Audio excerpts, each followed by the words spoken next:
Hello and welcome to the Dragon Show. That is Dragon and Ferret together. I'm Alkali. I'm not here. There we go. It worked perfectly. Oh, all right, we're doing this very well today. Doing it backwards.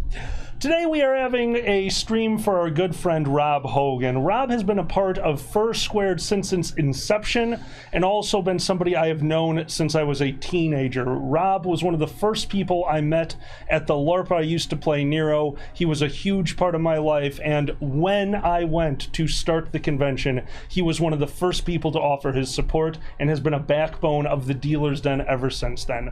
Rob, this one's for you. Ladies and gentlemen, both and neither, underneath this stream, you will see a link to the GoFundMe for Rob Hogan. It is GoFundMe, right? Mm-hmm. Thank you. You can donate there during the show. Please, any donations you would like to make, please put it over there to his GoFundMe. If somebody does donate to the chat, which, again, please just donate to Rob. We're going to just donate to Rob anyway. Thank you so much for being here. And if this helps, actually, you can look up GoFundMe Rob Hogan, and it'll pop right up. That's an easy way to find it as well. And Tyro just posted the links in the chat as well. Thank you so much. Thanks, Tyro. So, without further ado, now I'm not here. Oh, okay. Hooray. Now I'm an angry ferret. Booze, weed, pizza. I'm cooking now. I'm so glad you described my entire being in a single sentence. And thank you for joining us, Miko! Little tech mouse. Crawls on the wires while they're suspended in air and then falls because he drank two. There can only be one tech mouse. There can be only one. Wait, what? There can be only one tech mouse. You know what I'm decided. talking about. We've seen. Never mind. Oh, our little mice friends in the garage. That's right. Yeah. We have to have a fight. We got critters, and we're trying to handle it well. So the downside to putting your studio in the garage, a 4-season pseudo indoor outdoor room, is that there is no way to fully encapsulate it so that mice don't get in. The other mice, this is good, but this mouse comes in, he has a key. I can use doors. Damn you opposable thumbs! You just wait. We're gonna have a whole animal kingdom in here that we don't have the heart to kick out. Just hanging out with us and smoking every day. Oh, what are you saying about me? Oh no!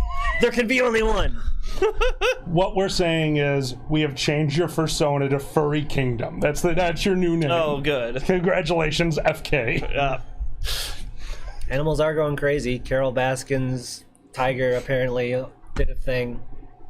News. Wait, really? I'm drunk, yeah. Oh, already? Jeez. Dude, I don't drink anymore, remember?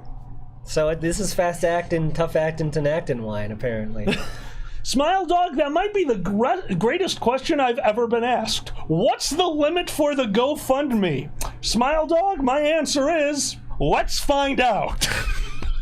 I don't know what to say to that. Yeah. What a great question. Yeah. Thank you, Smile Dog. Overclock for a GoFundMe. Overclock for GoFundMe? Yeah. I like this plan. You have to make it techie to appeal to the kids or something. Hello to everyone in the audience. It's good to see you. Gray Muzzle is my cup vanishing. I was wondering about that. This is my favorite goblet. Leave me alone. Help me out, Whoopsie Miko. doodle. What was overclocking in the day? When did you make your computer almost explode so your game could run better? Absolutely. Like, that's why I could never try it when I was a kid. We had a computer. It had Windows 95 on it. Oh. You can't screw with that. No, you can't.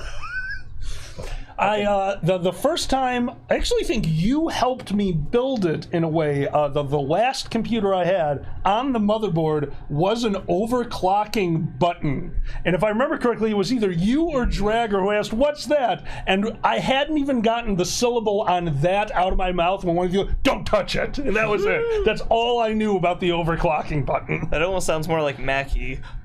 It was totally Mackie. Yeah.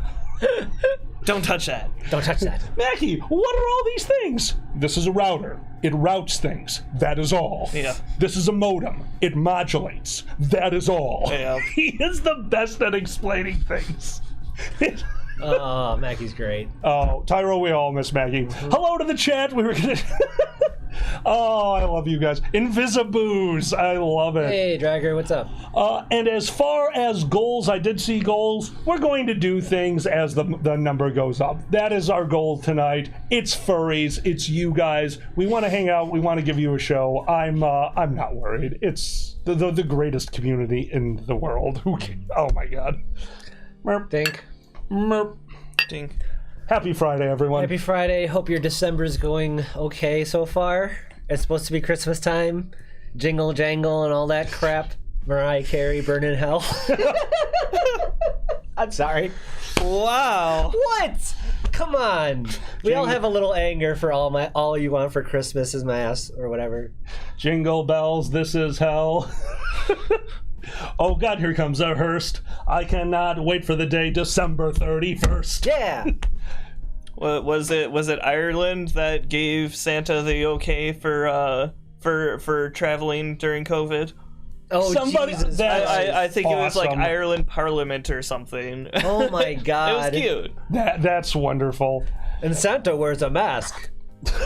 He's got the big beard. He just puts it over his face. Yeah. It filters. Autofox, I worked the retail thing for a very long time, and nothing is going to prepare you for this year. I cannot imagine doing that during the pandemic. My heart goes out to all of our retail people. Oh, yeah. Jesus. Yeah, seriously, guys. Stay safe out there. Hope everyone is doing what they can. Wear your masks, maintain social distancing, wash your hands. Saying it again, wash your hands. I say that because I work in an office and see how people use the restroom there. Third time's a charm. Wash your damn hands. Wash your hands. Wash your paws. Yeah. Wash. Polish your paws. So, I do appreciate... We got a bottle of wine from Cooper's Hawk, by the way. It's called Duodecim. It is 2020 wine, and the moment we found that out, we were sure it was going to be horrific. Until we noticed the cork on the top, which I wish I would have kept. But there was basically like a Lovecraftian symbol on the top, so we're pretty sure this wine has protection from 2020, and it's turned out pretty good. Oh my God. If the wine bottle has a mask, that'd be great. Well, now we know something for the next show. What? One of the first things I wanted to do today is start off with a story of our old friend Rob. Rob was a different Nero player than the rest of us. Nero, for those of you who don't know, is a live-action role-playing game. It is a game where you do combat and basically play D&D live and in person. You play your characters, and you stay out there for an entire weekend. That is the essence of Nero. And then when I went out there, big old ogre, 6'8", two-handed weapon, all about combat. Rob was called the Ambassador. Rob's whole character, everything about Rob was talking his way out of problems, making peace among the races. He was one of the first people to try to bring the goblinoid race into the kingdom. It was horrible. We lit each other on fire, but he tried. And that's what matters. That's hysterical. And one day we got into an argument. A difference of opinion. Possibly moral philosophy was entering into it. I wanted to murder everyone, and he didn't. Slight difference of opinion, just really close though. We were on the cusp of making a breakthrough when I challenged him to an honor duel. An ogre, the most powerful race in Nero. And I have challenged the ambassador to a fight. Well, he's an ambassador. He knew ogre law. He knows the challenger may issue the challenge, but the challengee gets to choose the weapons. He chose a foot race. You know, yeah. Rob was a spry individual. Rob had his youth, but Rob was legitimately wearing 40 pounds of actual plate mail armor. And he said, Keldrak, I wouldn't take off my armor for a battle. I'm not going to take it off for the foot race. This should make things even. Absolutely. And to this day, we have always bonded over the fact that we were so in character that by the day, it was once around the lake. You've been there. Around the entire lake? Yeah, just once. It was afternoon. A good distance. It was a good distance, but it was fun. That's a good distance. So by the end, and I absolutely loved this, we got halfway around the lake and realized neither of us were making it. So we kind of stopped and just hung out for a little while and talked through our problems in character and then continued the race. But we did it knowing that one of us had to win. And his... I mean, he was limping over the line, being dragged down by 40 pounds of steel, and my fat ass, who has shed every piece of armor that I have, is vomiting because I have tried to run around a lake. Yeah. He won the honor duel, and I wasn't allowed to kill the Illithids, but then we got there and they attacked us, so I won anyway. Moral of the story is don't run. Hey, running's great. What are you talking about? Alkali with all the worst lessons. Yes, Grey Muzzle Geekery was there for this one. That was, if I remember correctly, we went running through town and people were like, "What's going on?" And I'm just like, "His fault!" And he just running. Just no one followed. They just let us die. Aw, that's hysterical. It was fun. It was fun. Playing Nero with Rob was always different because it was so nice to have a person who would go in there and try to use diplomacy to take care of things. And Nero took care of that. They would make us stand outside and defend the gates, that normal stuff. All was well and good until we started putting, they're called prestige classes, D&D. Yeah. We gave Rob a prestige class. We kind of let him get to design it, but then we would give him the abilities, and he chose the equivalency of hardcore 2nd edition paladin. Nice. And one of the negatives we gave him was, you may never be anything but the last person to leave the field, because you're there to protect people. So basically, one of the things for being a warrior diplomat was that he had to be the last to leave the field. Okay. I always respect him for how hardcore he roleplayed that, up to and including turning around and repelling Lord Connor out of a battle because I'm not leaving and I'm pinned. Bam! Just basically shot him out the door. It's like, everyone else may leave. Rob was awesome like that. He really was. We're going to have more Rob stories as we go, but obviously we don't want to inundate this whole thing with Nero stories because it's a lot of our stories. God, I miss him. Yeah, I get you. I miss Nero sometimes too. Oh, I get you. I need to go back with you sometime when it's safe. Although, when there's the plague, if you will. I think Nero and Furry should be among the safest activities to do. We're required to wear masks to have a good time. As long as like the standard weapon is the 6-foot pole, like that's the poking stick. That's right. Packets only, like spellcasters and bows. That's right. all. Right. It's just Wizard duel. Wizard duel. It just becomes medieval Counter-Strike then. Okay, that's great. It does. Pew pew. Right, like but instead of being online and you expect everybody is like over 18, but they're actually like 12 and 14, it's the other way around. Instead of a bunch of like, you know, teenagers, you've got a bunch of like 30-year-olds doing it. Yeah, 30-year-olds who act like teenagers. We may not have been online, but we did carry tea bags around with us to throw on each other's bodies. What do you want from us? We're still just big kids. Oh, medieval Counter-Strike. Ha! Baby, a triple.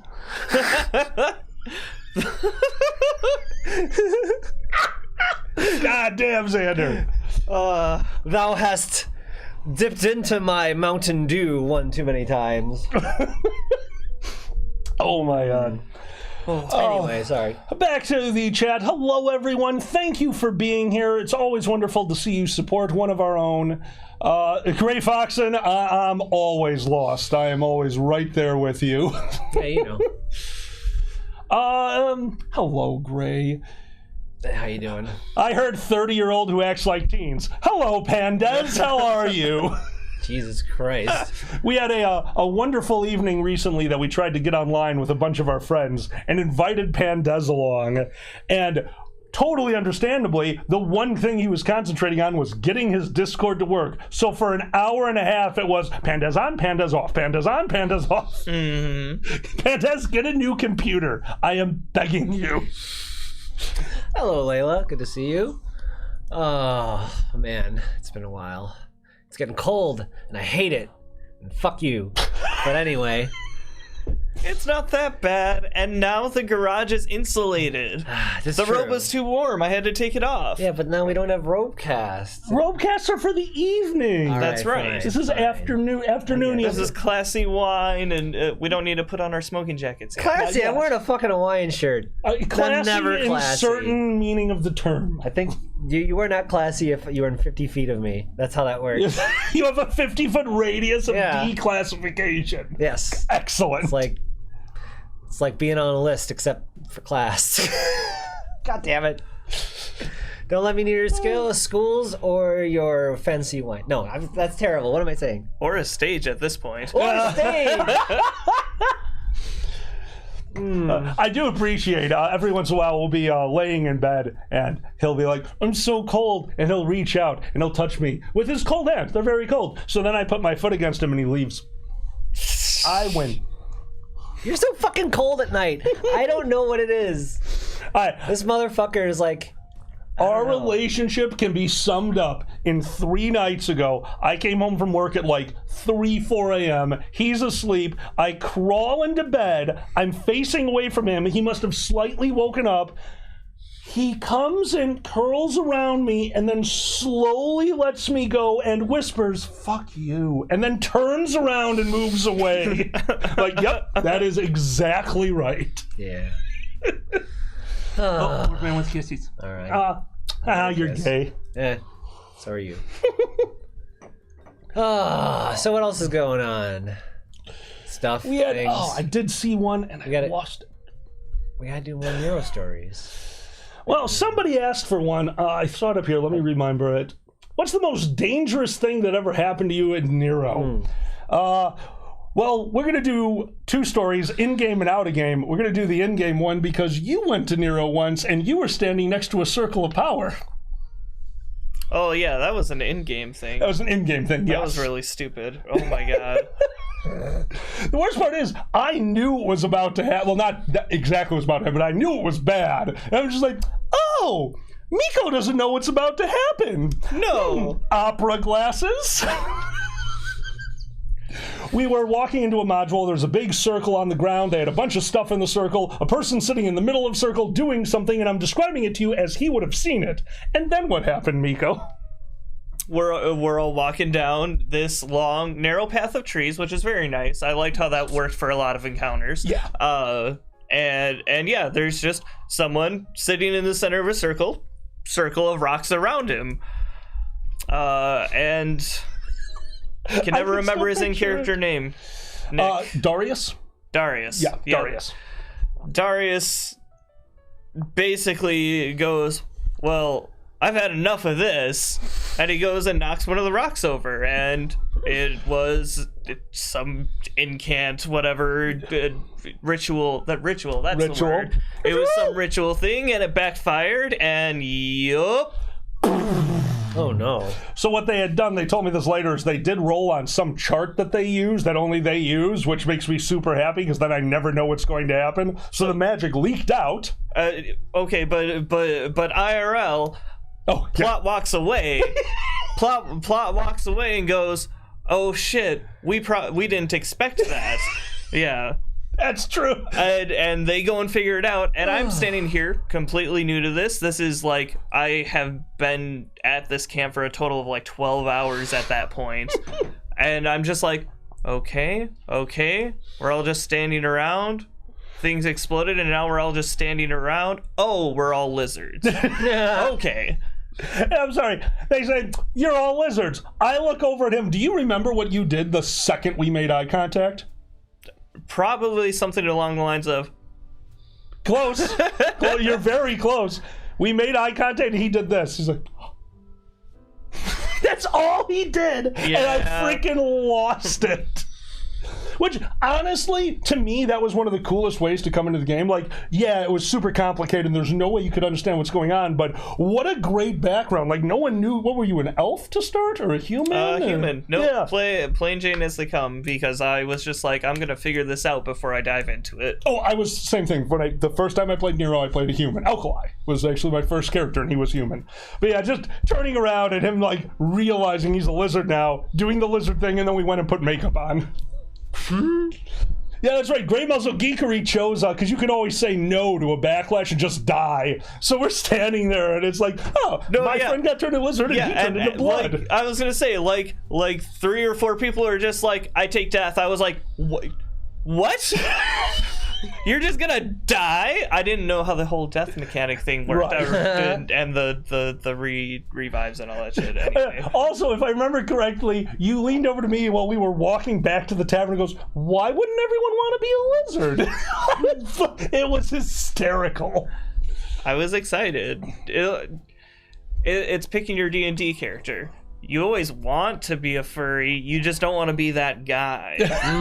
I was always that guy.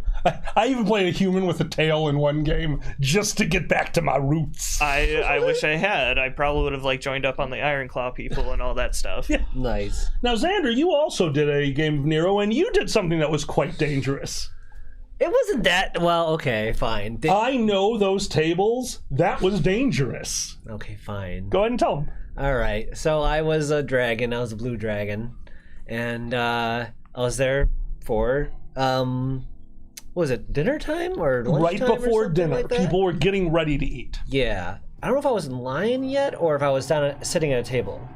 You were sitting at the table closest to the... Yeah, you were at the table. I didn't know that, the game's always going. Not anything can happen. So we're getting ready for dinner and shit. All of a sudden these motherfuckers come, we're here, we're gonna kill everyone. Ah! And I'm like, oh fuck. I'm like low level. You're very low level. I'm super low level. I just started. You were level 3 in an average level 12 game where the highest level character was 60. That gives you an idea. Go ahead. And I knew I was screwed because I think I was low on power for whatever reason. You know how you were probably damaged. Yeah. And so there's tables as you go toward the end, and I was at the other end of the cabin.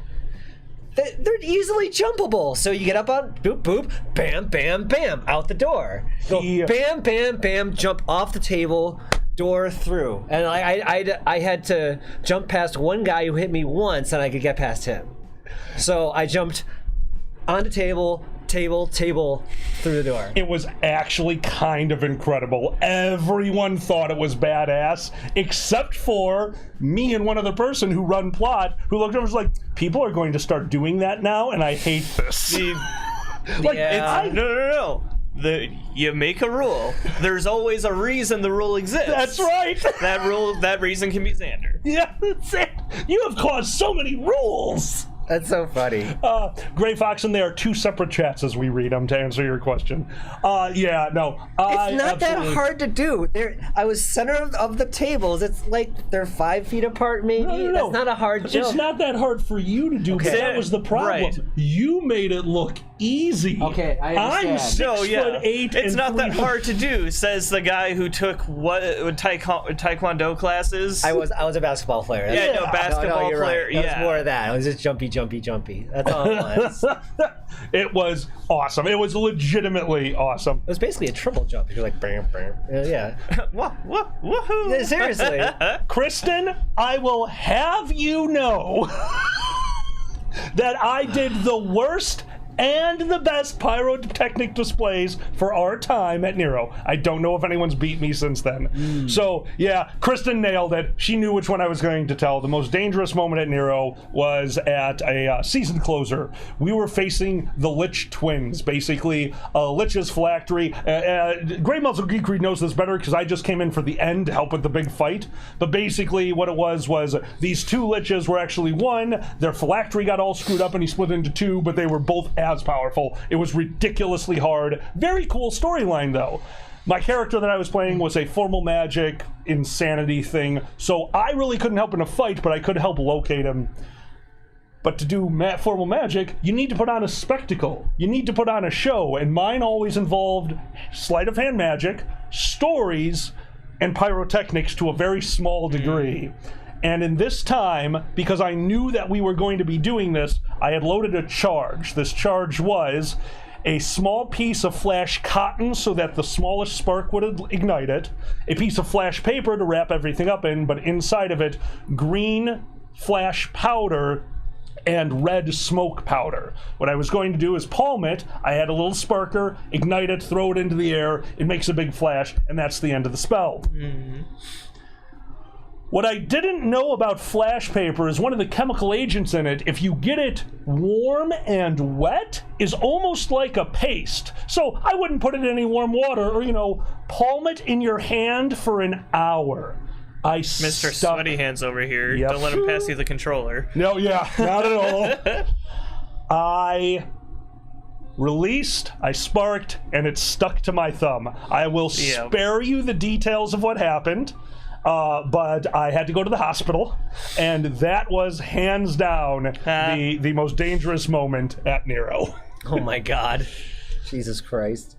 How close is the hospital from there? Only 30 miles. All right, that's fine. Yeah, it was that's not fair. bad. That's it was fair. not bad. Yeah, that works. No, yeah, and out there, that's only 20 minutes, whereas out here, this would be 6 hours. Yeah, yeah. No, yeah, I know.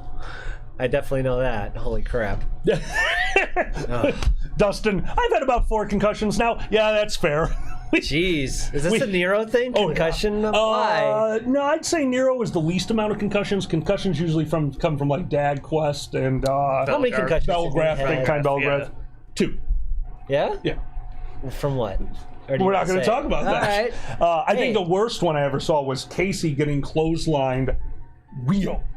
There was a clothesline that no one saw because we came at night. I thought you meant like he got a buckshot lariat or something. Nope. I was like, what happened? Ran right on his neck, went down, like whole game stopped. It was scary as hell. That one was bad. And then I clotheslined a person on accident. That was funny. She actually came to us like, guys, I do not accept physical role play at all because there was a fear effect going on. So there was a bad guy, throws fears and hits you, you turn and run. But casters were in the back, we would throw awakens, and then you're back in the fight. If you know the person, you can reach out and grab them because we're not, it's still role play. You're not going to bowl over a person. She specifically said, don't do that. Yep. I had a reflex moment. I didn't realize it was her until she was as close to me as Xander. I put out my arm, but she was sprinting past me. Clotheslined her onto the ground. I looked at her, I am so sorry. She goes, you better fucking have an awaken. Jesus Christ. Oh, it was bad. It was so bad. Good times. Rob is not able to do that right now, Morphman. Rob is one of the things that really sucks about this time, because of what Rob is going through. Rob is in the hospital and not able to get visitors. So we've got no. It's a bad time right now. That's one of the reasons we want to do this. All of us could use a little positivity in our lives. So hopefully this will give us a little bit of that. Yeah. Oh, damn. Blue Paul Wolf. We're not going to talk about it. Very bumpy bed things. Yeah, you're close enough. That could mean many things. As in things on your body or bumps in the night? Ooh, spooky sex. Ooh. What spooky sex is all the rage this year? Are you kidding me? Was Slimer here? What the fuck? Jesus Christ. Spooky sex. Ooh.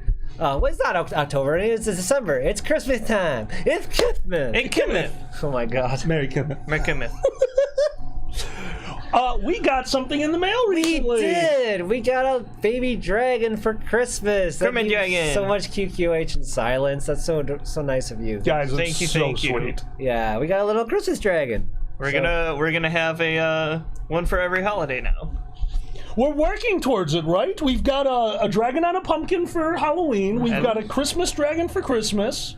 What do we need now? Boxing dragon, just for Boxing Day, of course. For Boxing Day. Oh, you're talking every holiday. Every holiday we need a dragon. I can't wait to Irish see Bastille Dragon. Bastille Dragon. It's just with a guitar. Dragon. What? No, not that Bastille. To be fair, I don't know what actual Bastille Day is.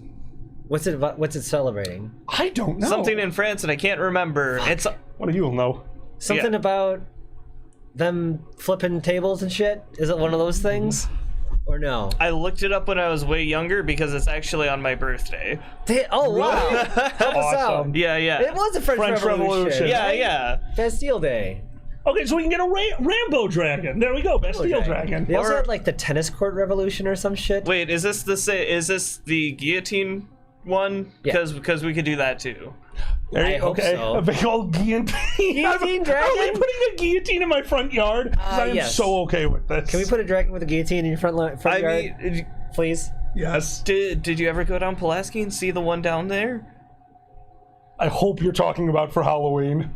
You know exactly what it is. I'm not going to touch the subject right now, but you know exactly what it is, and it's great. I do. It took me a second. But yeah. You find a dummy, right? A bald dummy, regular human dummy. You put it in the guillotine. People assume it's Jeff Bezos. Oh yeah, that's true. Seriously. Just put him in a suit or something. Like, oh, that's Jeff Bezos. Yep. All right, Alejandro asked the big one. What are we getting for the Father's Day dragon? I vote Bowser. Oh, Daddy Dragon. Just put Bowser. Is Bowser a dragon? Not a dragon, don't know. but I'd accept it. Not a girl. Turtle Not dragon. a girl. Turtle dragon. Is he a turtle dragon? Yeah. Okay, I count that as a dragon. Turtle dragons fall under the dragon classification in D&D. It counts. You heard it here on the Dragon Show. Bowser is a dragon, and all of our subscribers are gone. Yes. Dude, he breathes fire. That's a classification. He's got horns. He's horny. We're horny for him. He's a dragon. Playing the original Mario when I was a kid, I had no idea what those things were. I thought he was breathing darts. Really? I didn't know what they were. And they had the little needle. And you're going through a castle to save a princess, and you don't assume it's a dragon. Nope. I mean, especially in those early ones. Oh, that... You know, I actually used to have nightmares about that first Super Mario Brothers Bowser model, the little green one. Oh, yeah. It's creepy. It's creepy. Awesome. Oh, really? I'm spilling That wine one. on myself. Oh, no. Oh, no. I need more. Wine. Oh, yeah. It's 2020 wine, baby. Oh, baby. Let's finish this wine so we can finish this year. Yeah, exactly. That's how that works. The faster we drink, the faster it's over. Yeah, okay, actually, everything you're saying is true. So true. let's be careful there. It's true. All right, what other Valentine's Day dragon? Just a fucking pink dragon with his legs open. Doing on a bearskin rug. Right, doing the whole now. pose of Oh my, okay, Yeah. yes. You know what if I'm talking we about? get a, oh my god, what the hell is his name? Holy shit, Tom Cannonball Selleck. Run. Tom Selleck. Was it Tom Selleck? Pretty sure. Tom No. Selleck with the mustache. We put him in a Burt movie. Reynolds. It's Burt Reynolds. I'm sorry. Yeah. No, it's okay. You had me with Tom Selleck for a second there too. They yes, look the doing same. the Burt Reynolds pose. Agreed. That's weird. They're the same model of white guy with stash and curly hair. Benny has one. What are we doing for the steak and a blowjob dragon? And I think that's the one. We don't need a blow-up doll. Xander, we're having that dinner on the front lawn. Oh, baby! It's a performance art. All right. We're getting arrested. We are. 4th of July dragon is just shooting fucking Roman candles out of its ass. Just once every half hour. On the hour. On the hour. And it plays like Stars and Stripes Forever every time. Oh no, Yankee Doodle Dandy. Better. Called it. It's like, and then there's a sign that says it's macaroni. The Roman candle. God, I love it. Right? The pod dragon is patriotic. Oh no. Canada Dragon. Sorry. What? That's just a big sign that says Jesus. sorry. I like it. Oh my god, we could make one of these for every holiday. There's a lot of weird holidays. We gotta find a General Dragon to be able to dress it up. Like, I mean, General Dragon. General Dragon. That's for Veterans Day. I like it. We just move his hand up at General Dragon. General Dragon. Sir, General Dragon. Oh my god. Oh, fuck. Australia Day Dragon? It's just a dragon? Yeah, upside down. That's so much better. Upside You down. Win. You Absolutely. Win. Yes. Oh, I'm so sorry. What was your idea? Nope, that's so right. much better. Upside. I was going to just cover it in snakes and spiders. I like them being upside down. Yep. Upside down. I love upside down. And his water spins backwards. What the hell is Anzac? I don't even know. Anzac Day Dragon? Is that like off-brand Xanax? That sounds like a drug. Yeah, it's ask your doctor about Anzac today. It's just a dragon with a joint. Oh my god, 420 dragon. Well, first off, he's got to be green. There's no doubt there. Oh, shit. He can wear the... Oh, same dragon. Ocean's Current is right. Rainbow dragon with a big dick for... Okay, normal Jesus. rainbow... Nope. We got it. We use the rainbow dragon with a big dick for Pride Month, then switch out the dick for a bong for... Because our rainbow flag has also got weed things on it, little weed leaves. Oh. We combined all of our things. That's hilarious. Pi Day Dragon, you can 3.14 shut the hell up. That's right. Sorry, that's an old quote of ours. This is a cake household. I can't remember. So, a really weird one for you guys. Okay. Obviously, we've been doing stand-up for a while now, and we'll test stuff out on each other. And there was a set that we both designed together that was the cake set. Yeah. And we have done this on stage 3 times to a room full of amused people, but dead silence. We cannot solve the cake. We must solve it. Maybe it needs to be pie. I think pie is more mathematical. You need to see the commercial we saw to really appreciate what we were thinking in our heads, because that whole family's life revolved around that cake. I mean, it would there was not an event that they didn't show that did not involve that cake. It was very important. Yeah. Have you ever had a pastry that for that one moment, not your life, but for that one moment, your whole world revolved around that pastry? Have you ever had something that good? Because we have. It was ridiculous. Yeah. Guys, Which you gotta ones was yours? Yeah. understand. It was a lemon curd donut. Oh my god, it was a fresh baked, fresh out of the oven, got to the bakery at 5 lemon a.m. glaze. Oh my god, I love lemon glaze. everything. It's I got a weakness for lemon glaze. I can't help myself around it. That's right, Dragon knows what I'm talking about, and that's it. So that's fun. Sorry. We went to San Francisco and got crumpets for the first time. There was a crumpet store that did home-baked crumpets with homemade toppings, and it was incredible. You ate it right there in the store, and they would tell you, like, so how you do? Shut up. Crumpets. Like, we understand. Continue, sir. Would you like more? Like, what do you mean? Like, well, this is San Francisco. We're polite here. Like, we're from Chicago. We're sorry. Here's another crumpet. So we had 4 crumpets. It was so good. So British. And then I started making crumpets. This is Seattle where we have crumpets. I get it now. It's cold and wet and miserable. That's why you have crumpets in Seattle. I'm sorry, guys. No, wait, hold on. There's I'm something to there, this. right? You have them in Seattle. You have them in England. Yeah, that's what I'm saying. Huh. No, I'm serious. That's where I was drawing that distinction, because it's kind of same thing. I'm sad and I want to eat carbs for breakfast, but I want to put work into it, so I pretend like my life is meaningful. But not so much work, because a traditional English crumpet, you don't flip. American crumpets, you flip, motherfucker. The weather is terrible, but this job was given us by Australian Aborigines. Oh, decadent. They're called Aborigines. Whatever. Oh my god. No, Benny, I haven't had lemon curd cheese. It sounds effing amazing. That does sound really good. Lemon curd cheese. I want lemon curd cheese. How does that even work? I'm imagining it's like butter case. Like cream butter case. Oh, I love butter case. Oh. Tyro, I corrected myself. I'm sorry. Oh no! Oh no! Did you? I butchered Aborigine. Did you? I did. He's listening. I'm so glad we got Tyro. I really fucked that word up. Anyway. So what happens? Oh good, he's enjoying it. Oh good, he doesn't hate us now. Thank you. Thank you. You have to understand, usually when we see exactly what we just said in all capital letters with exclamation points after it, we lost a subscriber. So that was scary. That's a really good rule of thumb. It's like, oh, shouldn't have said that. Xander pissed someone off on Twitter again. Oh my god. Shut up. I'm better now, ish. Better-ish. Because I don't have time for that shit anymore, but I try to, yeah. Oh.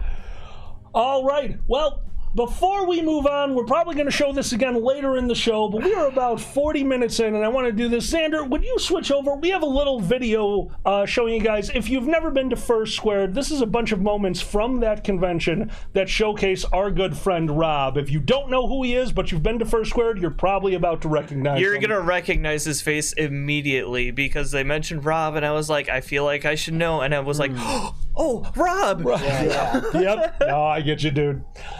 Ladies and gentlemen, both and neither, Rob Hogan. Here we go. Rob, would you step forward and tell everyone your quirk? You are all my minions.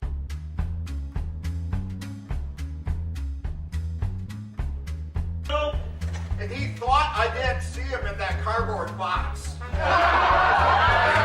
Remember, son, pull the cord before he hit the ground. Go! I stuck my bubble gum on his fursuit. But he was so good at yoga, and even though he only had one leg, he was able to balance for such a very, very, very long time. So, since it's been established you're gonna die, what's your will? Oh boy. Remember when, oh god, that's when the aliens came by and we had, Clutch Bosom attack us? Oh boy. What's going on But the far left side of this picture? the far left side, we're trying to ignore the far left side. Hello. Hi. Hold on a second, I'm concentrating. You're good. Okay. Thought you were doing the Vulcan high five. Oh my goodness! Don't come in and chips and dip. How you doing? I'm doing good. I'm good. Pretty good. Very good. Good. Yeah. Yeah. You're good. Kinda good. How's he? But getting a blank right now.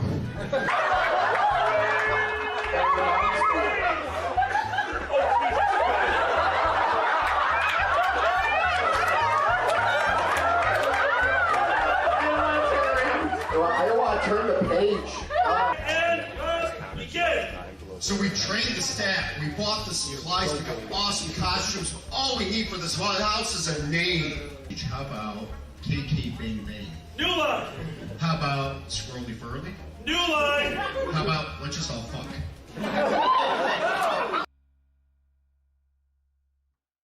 That was a long day. I mean, I love that last little bit. Yeah. Absolutely. Absolutely. Oh my God. He so cracks me up. Thank you very much to Silver Gottenman and to First Squared for supplying those all those different clips. Very much appreciate it. And we have to reset up our chats. Give us 1 second, guys. We had. Oh yeah. Yeah. We got your back. We're gonna get back there. There we we are. go. We got the chats back. That was a long day. Yeah. Whew. Oh shit, was that a cripple fight? I mean, kind of. Alejandro, yes, that was the one that that year was the cripple fight. Yeah. Boozy had a cripple fight. I remember that. Great Foxen, I don't feel right without the beard anymore. Keeps my face warm. Much better. Also, again, I think, who was it that said it? One of my friends was Probably the person John. Probably John. You're the only person in the world who can look younger with a beard. Yeah, boy. That's pretty funny. I thought it was disagree. good. You've got baby face, but You got the. I don't know if you look younger with a beard. Yeah, no, without the beard, I'd say. yeah, chubby Yes. baby face. It's okay. Anyway, beard talk with alkali. What? Sorry, Xander, your delivery. Moving on. Okay. I remember the beard panel. Remember the beard panel at First Squared? We just told we needed an hour-long panel. We told my Zen God. Fox, John. I do remember that. I think both Zen Fox and John were in my room when somebody came charging in going, hey, we need you guys. It's a beard the panel. beard panel. For the beard panel. The worst part was, I adore, if you've never been, and I know I'm just tooting the con that I helped with, but First Squared is unlike any other convention. It's the only con I've ever been to that's like, hey, we have room for a panel. Let's set one up. And there were 30 people in a reasonably hysterical beard panel. Put Zen Fox and John together, and it's terrifying. Put Zen Fox John and beard together, and it's immaculate. It's a lot of beard. It's a lot of beard. Not even like physically, just like mentally a lot of beard. Like the gravitas of beard sometimes envelops the room, and that's a lot of beard. Dragger, it was a team effort. I could have never gotten that far without all of you. Yes. Morpheus wants to know if Mouse got a haircut. I mean, I gave myself a haircut. I was actually just complaining about it this morning. Yeah. It's finally long enough that the ones that I missed are even longer, and it's really obnoxious, but that's okay because that's what hair products are for. yeah, we all cut our own hair because that's how COVID works. Yeah. And I wonder if we're gonna go, like you kind of said, we're gonna get used to cutting our own hair. Legitimately, if I can learn to do a like simple fade, Yeah. I'm done. Yeah. I'm never going back. Yeah, pretty much. Like the jig is up. And also, like, I should have cleaned this up a little bit before the show, but I ran out of time because I suck. But, like, I don't like how anyone does my beard. They always cut it too short. So, yeah, no, I'd rather do this by myself. And as of this point, I'm close. We're learning. George Clooney came out of the hair closet and said that he uses a Flowbee his entire life, and he has immaculate hair. Yes. What? Yes. No. A fucking Flowbee? The thing that everybody made fun of. That's right? amazing. Oh, is this an older thing? Yes. Okay, I was like, this might have been before me. They called it the suck cut. In you ever see Wayne's World? They make fun of it. The thing that sucks your hair. That's a Flowbee. Yep. Oh. Yeah. Whatever. Okay. It sucks. It's a suck cut. Layla Cookie, Rob is a very close friend of mine. I've known him since I was a teenager, and he has been part of First Squared since its inception. He is a huge part of the community, and something we're about to start talking about, he, through his donations to the charity auction, and through some insanely brilliant ideas, which, Dreg, you're going to love that we're talking about this one, through that, he has helped raise thousands of dollars for First Squared charities over the year. And that's what we're going to talk about right now. We're going to go over... charity, I'll get the tissues. Oh, no, I can do this one. I can do this one. I've practiced this one other than the words and what I'm going to say. Other than that, I've practiced this one. Rob was the creator of the large watercolor that went up on the auction in, Dragger, correct me if I'm wrong, year 2 of First Squared. And the rule for this watercolor was bring it back. Now... I don't know if Rob also came up. I want to say that he helped with the idea that spawned from this. It came back with more art on it. So in year 2, it showed up. It came back in the corner with a bunch of kale painted on it. And in the bottom corner with a Godzilla with traffic cones, Propzilla. It became the... Stenographer, how do you say the person who records it? Stenographer? The stenographer of furry memes at First Squared. Every year, whoever wins this has an artist paint more on it, and for the last 7 years, this painting has resold at auction, and whoever gets it chooses that year's meme. The stupid, oh my god. When my attendees went over to a Toys R Us that was closing down and bought all the mannequins for $50, and then we just had corpses everywhere. They did that. That got painted in. Propzilla got painted in. I think we still have one of those in our basement. We totally do. With furry underwear and a bunch of signatures on it. We have the crotch of a mannequin. Yes, we do. Yeah, it's Sears, not Toys R Us. Was it Sears? Why would Toys R Us have mannequins? Adult mannequins, especially. That'd be weird. Because For the Nerf guns, it looks cool. Don't I look cool? you gotta wear the guns, man. Sorry, I don't know what I'm talking about. Dragger, do you have it? He does. Dragger won it this year. Oh. That's right. It was the Sears, yeah. Oh, dude, we totally don't want to grow up. We will never grow up. Screw that shit. You know what the best part about being an adult is? When you're an adult, you get to decide what that means. What was that? Was it C.S. Lewis actually had a great quote? Was I grew up above caring about being perceived as childish. I love that. It was something like that. But there was a good quote there, so I gotta give props for that one. Don't agree with CS on everything, but that was a good one. I was gonna say that feels like an interesting thing for him to say. I know. Yeah, right? No, Yeah. I have many issues, but that was a good one. I read the fanfic after I read the original, or before I read the original, and yes, that's exactly what I was talking about. I'm glad you got the joke. Yeah. Jesus, Lion's hot. That's what I would whisper when we all went to see the fucking movie. It's the Benedict Cumberbatch effect, Right? It's the deep rumbly voice because I didn't. Like, I might have even been a furry when I read those, but I didn't find him attractive in the books. But everyone is like, Jesus, Lion's hot. Jesus, Lion's so hot. Fuck. God damn you. Who is it? Liam Neeson. Liam Neeson's fault. I'd stick my fish between those loaves. Oh my God. Jesus. Jesus, Lion. Jesus, What have you done? Lion. Making us thinking about horizontal. Anyway. Oh, you make me want to genuflex so much. Oh my God. Oh, Jesus Christ. I said it again. Oh my. Sue, that is the exact right response. Ellipsis. ... Yeah. Like, nope. Yes. The ninja speak The ninja speak. from all RPGs. But you need to turn your glasses. You know what the worst part is? When we didn't rearrange the lights to work with the green screen, I think I figured out the angle to give everybody anime glasses. Since I've gotten glasses, the only thing I want to figure out when I walk into a room is, all right, where is he standing? What is the angle for anime glasses? Shing! I think your answer is stupendous. If you go down at an angle and do this, that means they'll bounce off your glass. There you go. That's right. That should not have cracked. Well, yeah, but then you have to have the head-on camera shot. That's like right fucking here. True, yeah. True. And I elbow the microphone. Sorry, guys. Reflective glasses look so evil for some reason. Because we all grew up with villains wearing reflective glasses. Also, the villain in glasses. For those of you who get that one, loved that anime. That's anime's fault. I don't know when that started. Like, well, with anime, but A in the long 90s. time ago, though, Yeah. for sure.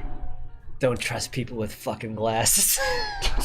Oh boy. And yet all of us can't. I have the brokenest eyes. I have plastic literally in my eyes to fix my bad vision. Right, to fix your vision, not you've lost multiple contacts in your Oculus pocket. That popped out months later. Yeah, that was you are a dragon. that was horrifying. Gold plus platinum? Dragor, I just got to the episode where you found out where the gentleman who sits at the bar stores his latinum. Dying. What a great episode. That's DS9? Yes. Nice. Yes, I have been doing DS9 for a while. Morn, thank you. His name is Morn. Morn is amazing, by the way. I actually never thought I would say this because nothing could beat Next Gen. Deep Space Nine right now is kind of beating my Next Gen. I love Next Gen. I love it. But the darker undertones of DS9, and not every episode, but when DS9 gets super political or philosophical, or, you know, traps somebody for a long period of time and they go a little bit crazy, but even though it's only been 5 minutes. Oh my God. Yeah, no, You know what DS9 is good for? DS9 is good for political stuff, questioning like things between like the power structures and stuff like that, like those really deep questions. TNG is good for, is my reality a reality? That's like half the episodes is like, I am Geordi and everyone else is fake right now. That sounds about right. Right? Everyone, there's episodes where one character is split from everyone else and like they're in their own reality, and I love them, but that is very TNG to me. Very TNG. Yeah. I love that shit. Yeah. Alejandro, I didn't realize Morn was a reference to Norm. Neither did I. That's really clever. Oh, yeah, that's funny. I never thought of that. Norm. Of course he is. Like Norm. Hey everybody, Norm. That's funny. Do people even know what Cheers is anymore? Oh well. Yes. Huh? Yes. Do you know how I know? Because of Good Place. The scene with him standing behind a bar didn't need to happen if everyone didn't remember what Cheers was. That was beautiful. That's I loved it. that was for people who are no younger than I am. It was on TV. It was still on TV. Nick at Night, actually. Really? Right? Yeah. Was it Nick at Night? I believe so. Because Night Court was on Nick at Night as well, I Yeah. believe. Yeah, so that makes sense. But Good Place itself is on TV, and that is for old people. Because old people have TV anymore. We don't even have TV. Right? I mean, it's on Netflix now. It is on Netflix now, but it started on NBC. Dave says yes, Nick at Night have it. Thank you. Yeah, thank you. Perfect, yeah. I do appreciate it. Although right, the new kids model. the kids got hip to Sam with Tiny Dancing Man. They did. They learned who Tiny Dancing Man. I'm sorry, Little Dancing Danson. Man. Ted Danson. Ted Danson from 10 years ago, 10 years from It's not open. was Little Dancing Man in a Tim and Eric sketch. Look up Little Dancing Man. It's a good time. Yeah, look up Little Dancing Man. It's just a really good time. As in DANSON. SEN. Is it? Okay. Yeah, Only because I had to look him up last night. Gotcha. I couldn't remember his name. I was like, Ted doesn't sound right. Anyway. Oh my god. Oh dear. You have Shoutouts. I have shoutouts too. questions first, then. Question first. Okay, I have questions. We have question masters. I will get to that. Silence. Get to that. We have green cups, but with COVID happening, we all have different color cups for our water to make sure we never drink out of each other's cups. Because we That are the matters. worst at shuffling this table. This really helps. So thank you everyone who gives us money on Patreon. Thank you so much. You are helping us more than you realize right now, because it's hard times, as you will. But this is all about Rob tonight. If you're going to give money at all today, Well, give it to Rob. Since you said that, we're just going to let you know now. We were going to announce this later on, but this is actually a good moment.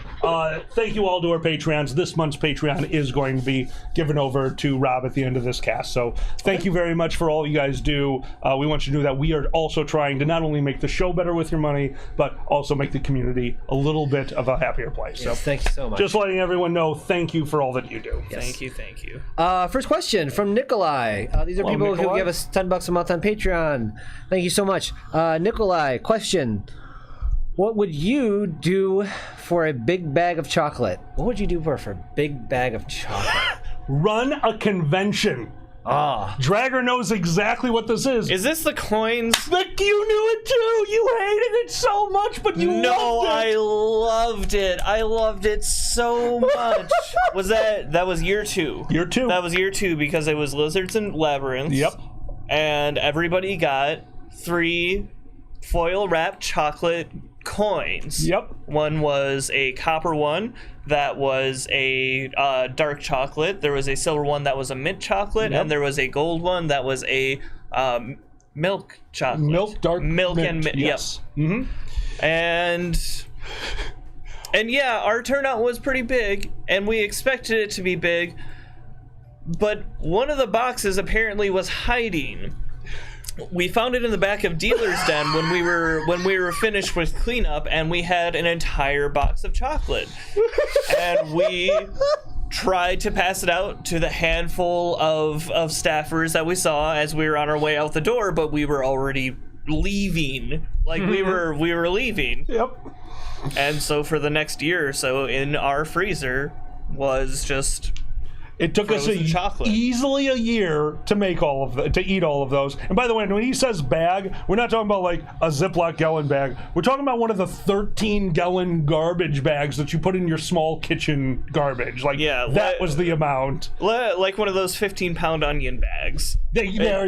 Yeah. I think it was even mesh. The worst part was, and this cracked me up, we knew that we had bought extra, so the place that we ordered it from, they basically had a deal where it did not make any sense to order any less than this. We just did that. Okay. Well, we found the extra chocolates, we put them in the charity auction, and somebody bought a giant bag of chocolates. We thought that was all of them. I have no idea where all those came from. I think they breed.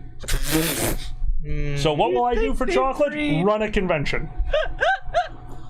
Oh dear. Silence, hell no. I love dark chocolate, mint chocolate, and milk chocolate. We ate those things. Oh yeah, I did eat so many of those fucking coins too. that and I kept would us not so have. good though. Yeah. We stopped making desserts for a long time Right. because of that. We were just like, oh yeah, like we could just have a couple of chocolate coins and call it a day. We were like a 1860s family. Right.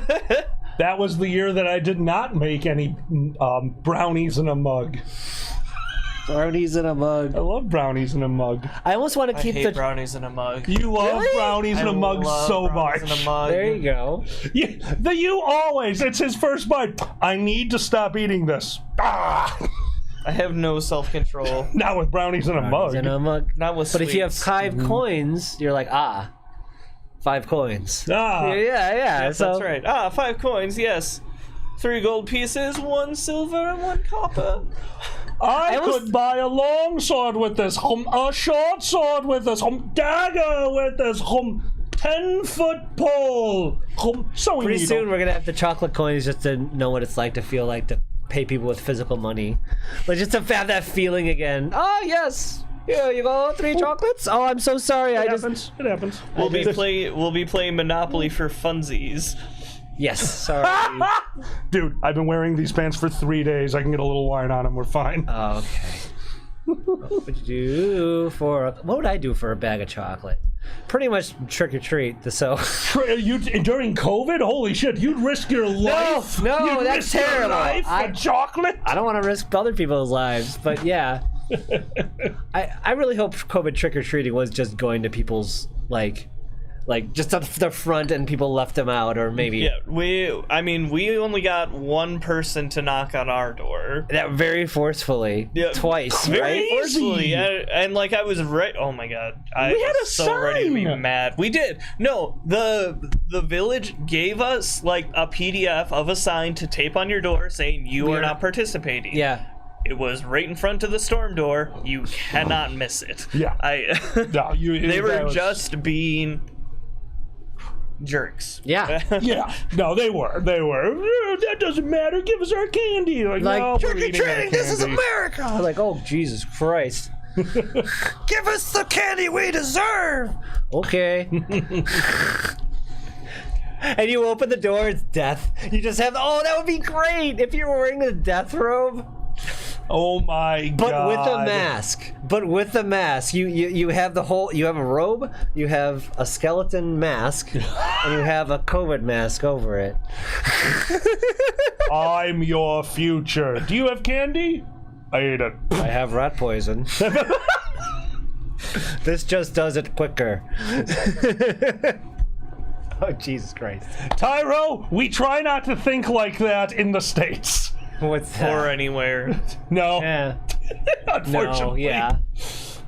Oh. Big bag chocolate. Yeah. I guess we answered a question. Hooray! We did it. We did one question. Thank you. So I think at that point we need to go back to a Rob story. Okay. Wonderful.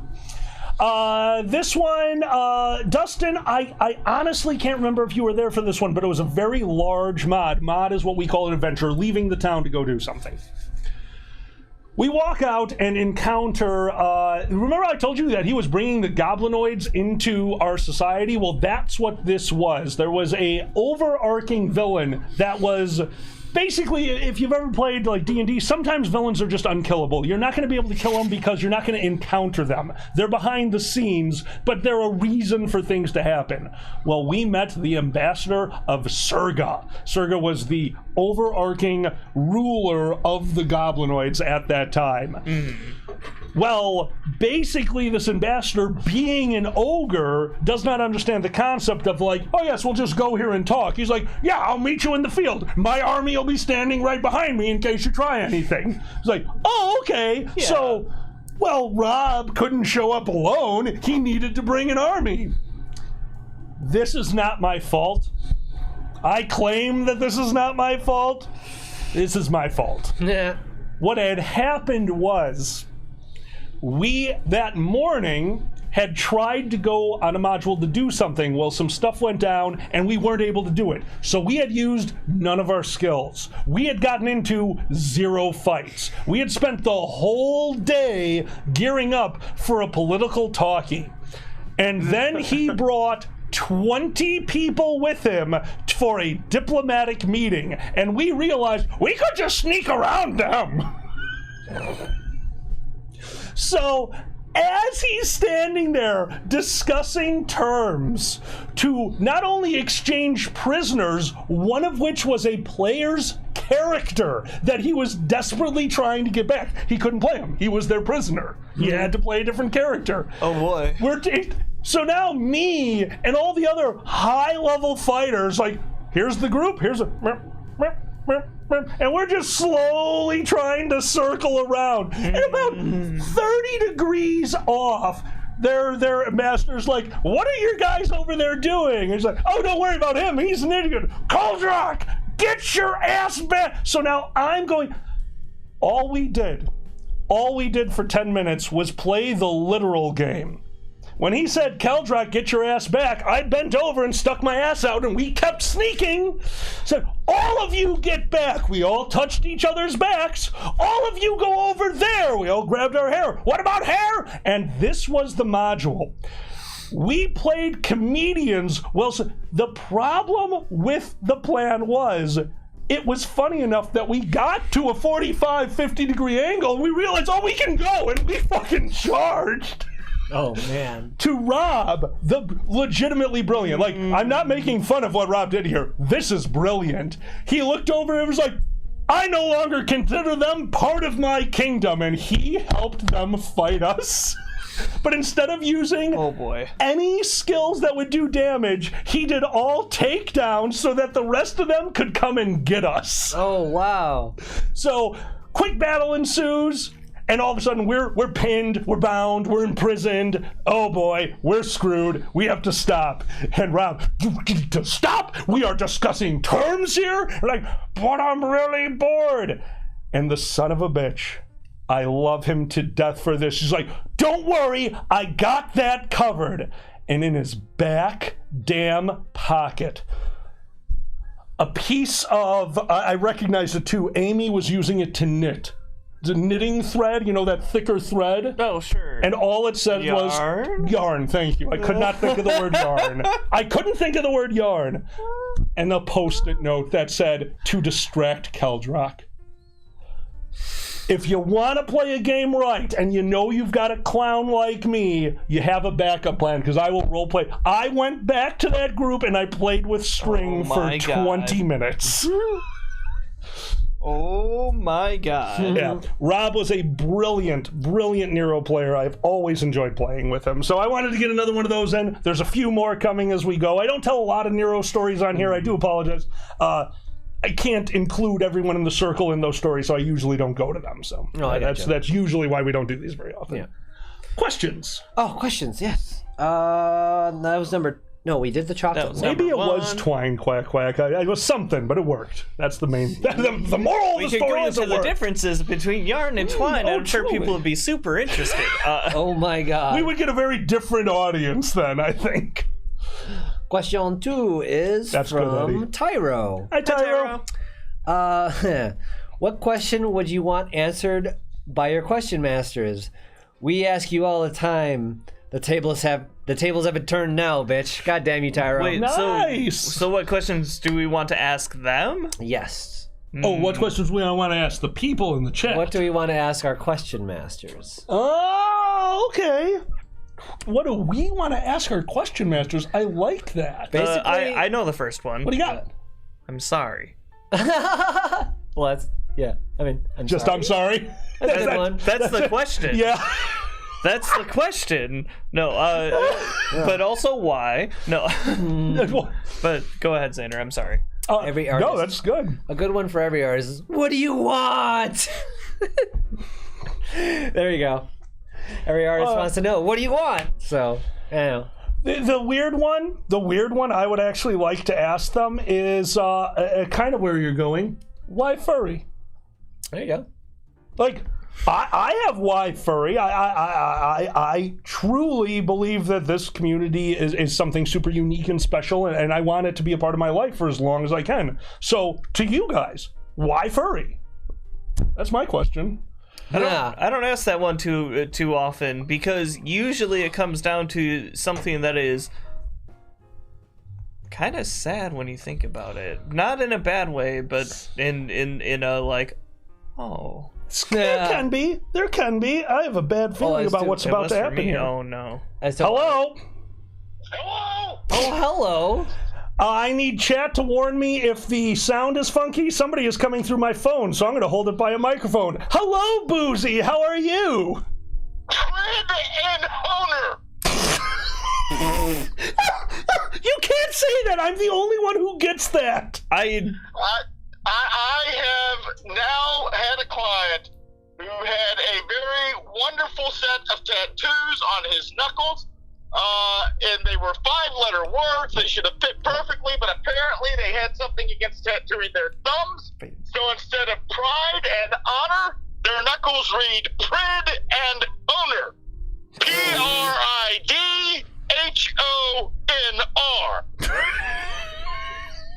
Jesus Christ. I love you, Boozy. Oh God, I spit a wine on myself. Oh, Boozy, fuck. we have a question for people. We're going to ask it to you. Is that okay? Yes. Why furry? What? Why furry? That's it. Why furry? Why furry? Who the hell else would put up with my shit?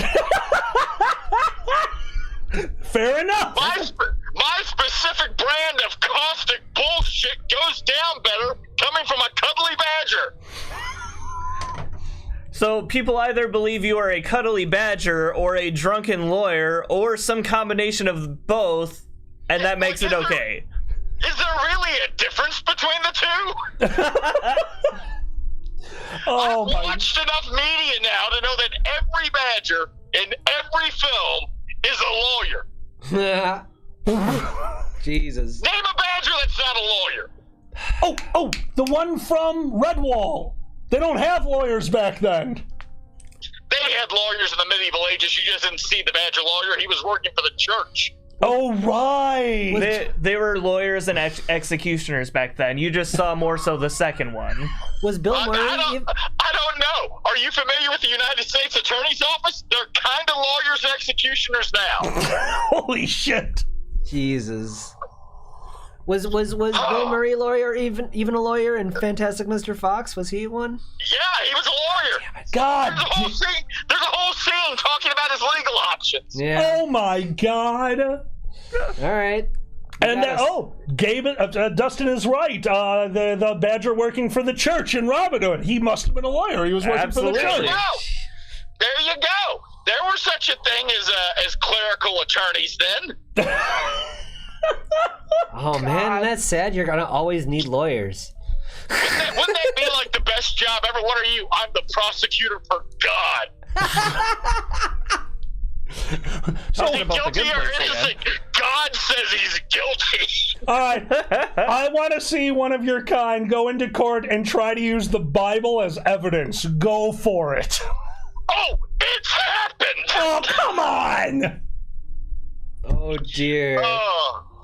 Oh my God. Oh. The day was literally, I was going home at 5 p.m. yesterday. Like, I was like, I'm going to go home at 5 p.m. And then the Bar Association was like, hey, we have a referral. It sounds easy.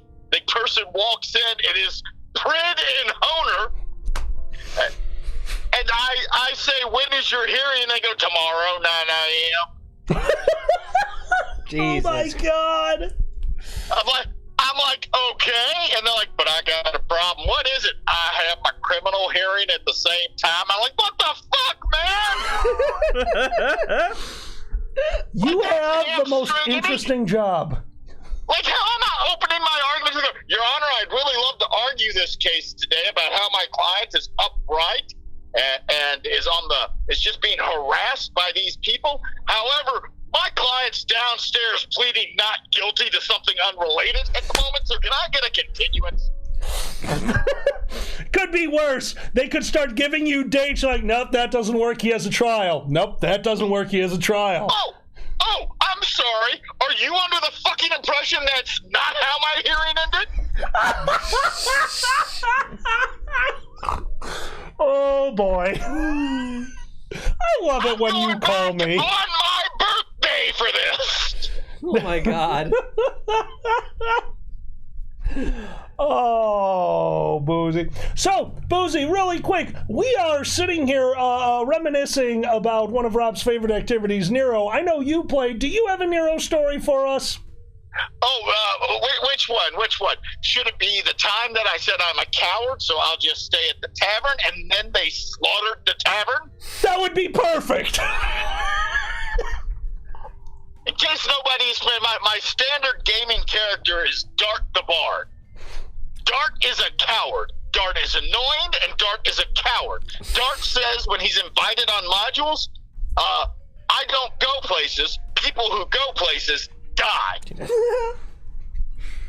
I don't run. People who run die tired. Oh.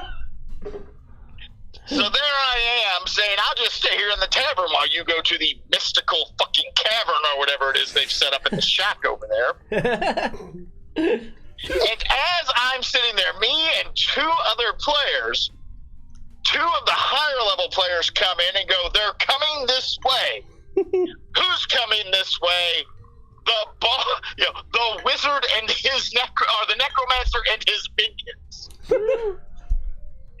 It's never good when the people that are coming your way are referred to X and their minions. I can't think of a single good encounter that has began with, "Hi, I'm Tom. These are my minions." Oh. So there I am sitting in the tavern, and there's two doors. There's a front door, there's a back door. Well, we're keeping the minions out of the front door, so they start to go around to the back door. So we block the back door. They start to go around to the front door. But this is going back and forth like this with Dart the coward standing there with his crossbow. And as they're blocking the back door, at one point I look out the front door. I realize no one's at the front door, and Dart can run. But no, I cannot abandon them. For this one moment, I am no longer Dart the coward. I am Dart the brave. I will stand and fight with my fellow players against this horde. And that's when my fellow players grab the higher-ups and teleport it the fuck out of the tavern. That's great. Good. Oh. Dart died slow. What did he learn? And Nothing, because he's dead. QM was there, and the place that we were playing at, their tavern building actually had beds on the second floor. And you know that countdown when you're dying in Nero where you can still kind of like do stuff, make a dying declaration and stuff, but then at the end of the countdown you're dead?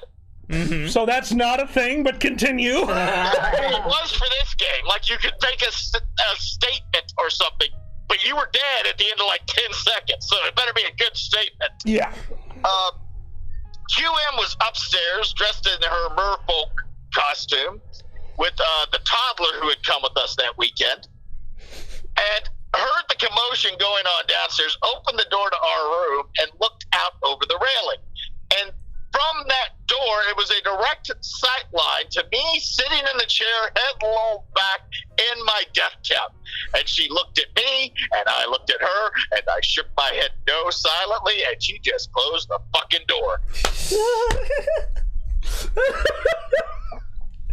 Sounds like you got the full Nero experience. Oh, yeah. Boozy, thank you so much for calling. I miss you so much, my friend. I miss you guys. Raise a lot of money. We will. Thank you. Bye. Thank Have you. a wonderful day, buddy. I'll talk to you soon. You too. We gotta play Civ again. Bye. Oh my god. I love that he has no idea. Okay, so I realized halfway through that everyone can see us. Because when you started motioning to your wine glass, I'm like, right, we can't make any noise. It's Boozy's turn. I'm like I'm under the mic. Oh my god.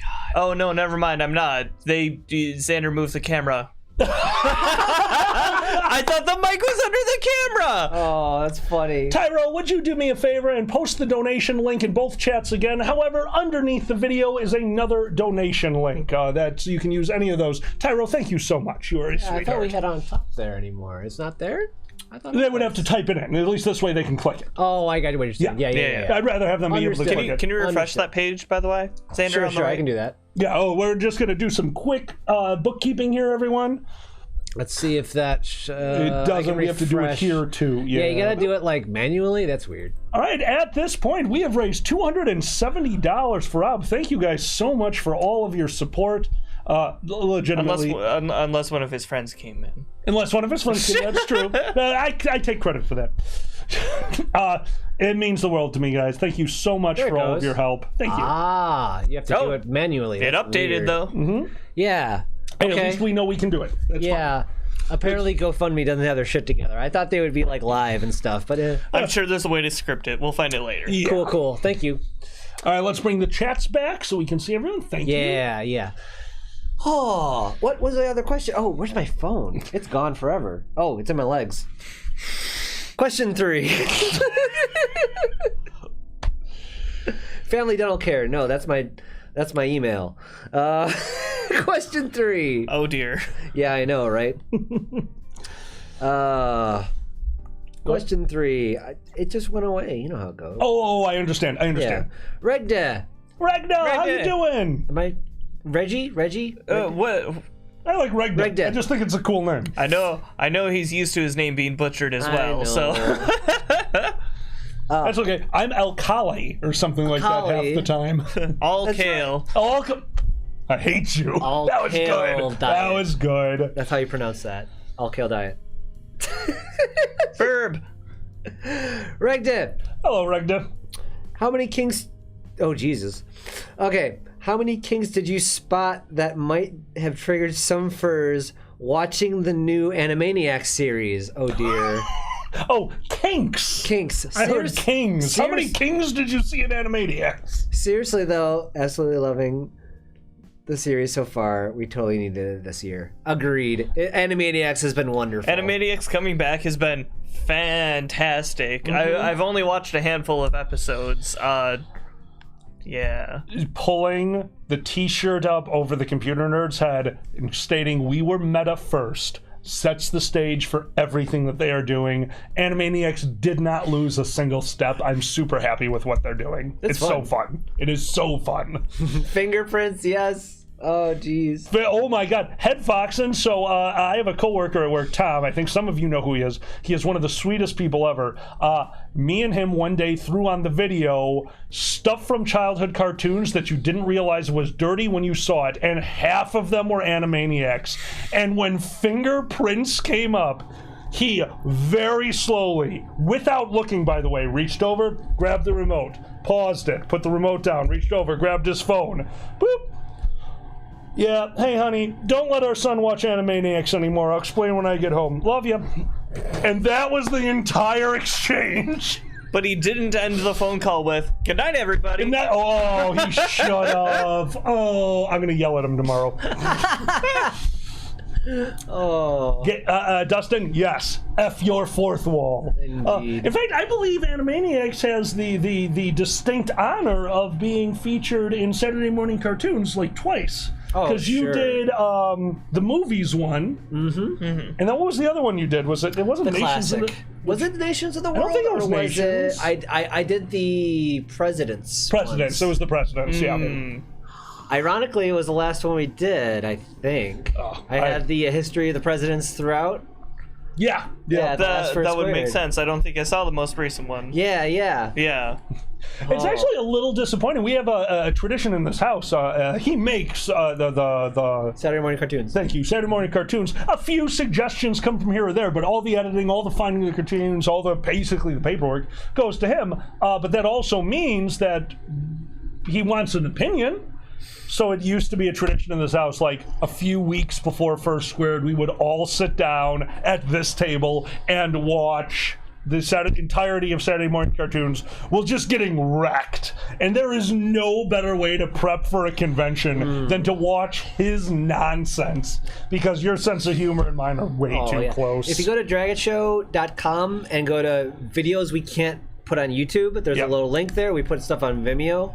We have the Saturday morning cartoons for a lot of years, and it's just like 2 hours straight of just stuff. Yeah, some really good stuff. You know, it's great. It's usually I try to do a 15-minute cartoon with a short alternating, just to keep it. It's great background bullshit if you're hanging with your friends, kind of stuff. Obviously. Absolutely. And you can shut up every once in a while to watch the old favorite, especially if you haven't seen a lot of these. You have a pretty deep dives into the internet. I will always go back to Space Ghost. I will always go back to Adventure Time is always a good go-to. And Off the Air, I think we've had one on each. Oh, hell yeah. Off the Air is one of my favorite things ever. If you don't know what Off the Air is, Adult Swim does a... the gentleman who edits Space Ghost got a free ticket, of course. Got a free ticket at Adult Swim, and he said, I want to make this thing, and he created Off the Air. I cannot recommend it enough. The latest one is called Coping. He made it for 2020. Highly recommended. It's on YouTube. Off the Air, Coping. If you like surrealism, you will enjoy this. Yep, it's great. Just, it's what I would make if I had if I could just be an artist and just make videos. Yes, that is so great. That's what I want. It's so good. It's everything that having that level of freedom in creation. I mean, Pyramid Head Baby Drum. Oh, that level of freedom, we're fine. Like, dear God. And if you watch the end of Coping, they show you how they make the last art piece. Remember? Yes. They show the hands. Yes. They zoom out, which I love. Really good. I love that. I love shit like that. Oh, Dragor, the food chain episode of Adventure Time. All right. One of my favorites. One of my favorites. I put the Vor Party. I put the Vor Party in there for Saturday morning cartoons, where they all go in the mouth with Party Man Pat. That's a good one too. There's so many good Adventure Time episodes. Here's how I know that's one of my favorite shows of all time. I can't finish it. I don't want it to end. Mouse isn't here right now, but he and I took a year to watch the last episode of Parks and Recreation because that show is so damn charming that I didn't want it to be over. And one day we finally watched it, and to this day I say it, Parks and Recreation probably has one of the greatest series finales I have ever seen. It is exactly what you want out of a comedy show series finale. That guy is very good at finales. Yes, he is. He does Good Place and Parks and Rec. And very Brooklyn Nine-Nine, which is hit or miss, but his ending, he still nails every season closer. Because he has in mind what he wants for the ending from the beginning. It's and you're not there yet for Good Place, but he's so good at endings. He's so good at endings. Watching through a second time makes you realize that everything is planned, and I always appreciate that. Yeah, always. Brack is amazing because what's the line? I don't know what my mommy said. No, that's not different. That's not Brack? Not him at all. Beans. Beans is Brack is Beans. Hey, don't touch me. Don't touch me. That's what you're thinking of. Yeah, it is. It's don't touch me. That's the COVID theme. Whoa! Don't touch me. Yeah, there you go.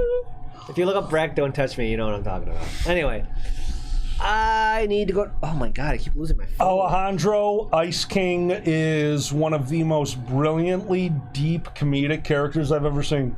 Dear God, his backstory, there's nothing like it. There's nothing like that. Holy shit. Yep. I hate how much Adventure Time makes me cry. Holy crap. Yeah, someday I'll get to the last 4 seasons of that. That's what we were talking about where you were gone, that I can't. It's the same as Parks and Rec for me. I can't finish it. I don't want it to be over. It's so good. Okay, that's nowhere near finish. I know. Okay. Okay. Real quick, because we didn't quite answer the question. Quick fetish that Animaniacs is bringing about. I would just say that people are going to be nuts for the dragon because he's a theater nerd and adorable in episode 2. The dragon is pretty damn adorable. It's Furry. Yep. Yeah. Check my Twitter. Okay. That's all I have to say. Okay. It's Furry! Oh, we love you, Animaniacs! No, that was the first episode, wasn't that? That was the Shit. first episode. It was. That was the first episode, and they're like, "Hey, Miko, you watching?" They Are you did watching? Oh, wow. That's funny. Or at least, you know, like the 6 or 7 people on Telegram were. That's hysterical. All right. Erner. Hello, Hi, Erner. I'm now a wine steward and local lord of liquor. What advice do you have about trying different wine types, and what's your preferred wine, Dragon Show? My first tip for trying wine is do not be a baby. Do not be a baby. I don't understand people. I hate Chardonnays, and I will say that plainly. And it is only because I have tried. We went to Napa Valley, and I tried all across the board Chardonnays. Like, sure, if I feel like licking a tree, maybe I'll try a Chardonnay. But otherwise, forget about it. No, Yeah. but legitimately, my advice is do not be closed-minded. You have to try everything and make your own opinions. It's similar in that I had never enjoyed an IPA until I got one that I enjoyed, and I was like, I didn't know I could like an IPA. Yeah. I hate cauliflower. I recently had cauliflower that blew my mind. So like, Yep. it can happen. Like, Yes. be open to that. I totally hear what you're saying. there. Absolutely. Yeah. So even though you think you hate a thing, you might like a thing of that thing. You might. Yeah. I like a thing of that thing. Yeah. I'm just saying. Yeah. My piece of advice to you is I hope this is something that you find that you truly enjoy and you really get into and that you get to do for a long time. So tomorrow, go there and find a decent bottle of a ageable wine. Help me. I was about to say Malort, and that's not right. Merlot. Merlot. Thank you. Funny. Get a Merlot, put it in a cool, dry place, and age it until you have worked at this job for a year. And on that day, open that bottle, and then get another bottle on the same day and age that one for 2 years. And just keep going and have fun. You will notice a difference. I have gotten to experience aged wines. I haven't really gotten to like do what I'm doing. If I had the opportunity, I would do that. In fact, these two know there are 3 bottles of wine in my house that are off limits. They are all waiting for the day I retire. They are all gifts from work, and they are all happening the day I no longer have to deal with work. It's gonna be some good ass scotch. Or wait, is scotch? Wine. Wine. I don't know what you think happens when wine ages, but it does not. Pokeballs. It's Pokeball. Pokeballs in the Dragger, bottle. we need your help next time you come over because apparently we've had a huge base level misconception about you what know? Scotch is. So once wine ages, it turns into scotch. Okay, oh boy. We have a long conversation after this, Xander. The Dragger is so happy right now. I mean, come on. Oh my god, that was amazing. All right. 2 questions, which goes. Question. Oh, yeah, of course. What abilities do wine discard and then obtain when becoming scotch from wine? Oh, well, you get rid of the grapes. They have a coup inside the The bottle. grape ability? The grapes are gone. Actually, they get out. It's really weird. You would think that the scotch overpowers it. No, you could almost call it an escape, a grape escape. It just happens. Let's call it the grape escape. civility ability. Because, like, people think wine civil, and, like, scotch, fuck it! Scotch! I thought I had drinking too much, but clearly I have not drinking nearly enough for you guys. Nowhere near. Civility ability. Get the bong. And then you get to... Then what do you gain with scotch? Dragger, what do you gain with scotch? Other than... Smoke shield. Oh, campfire. Yeah. No, that's right. You can have the smoky flavor without putting it in your lungs. It's true. True. That is true. Ooh, fuck. That is true. All right, before we go on to the next questions, or basically every few, we're just going to tell a story about Rob, because today I do want to concentrate on our good friend.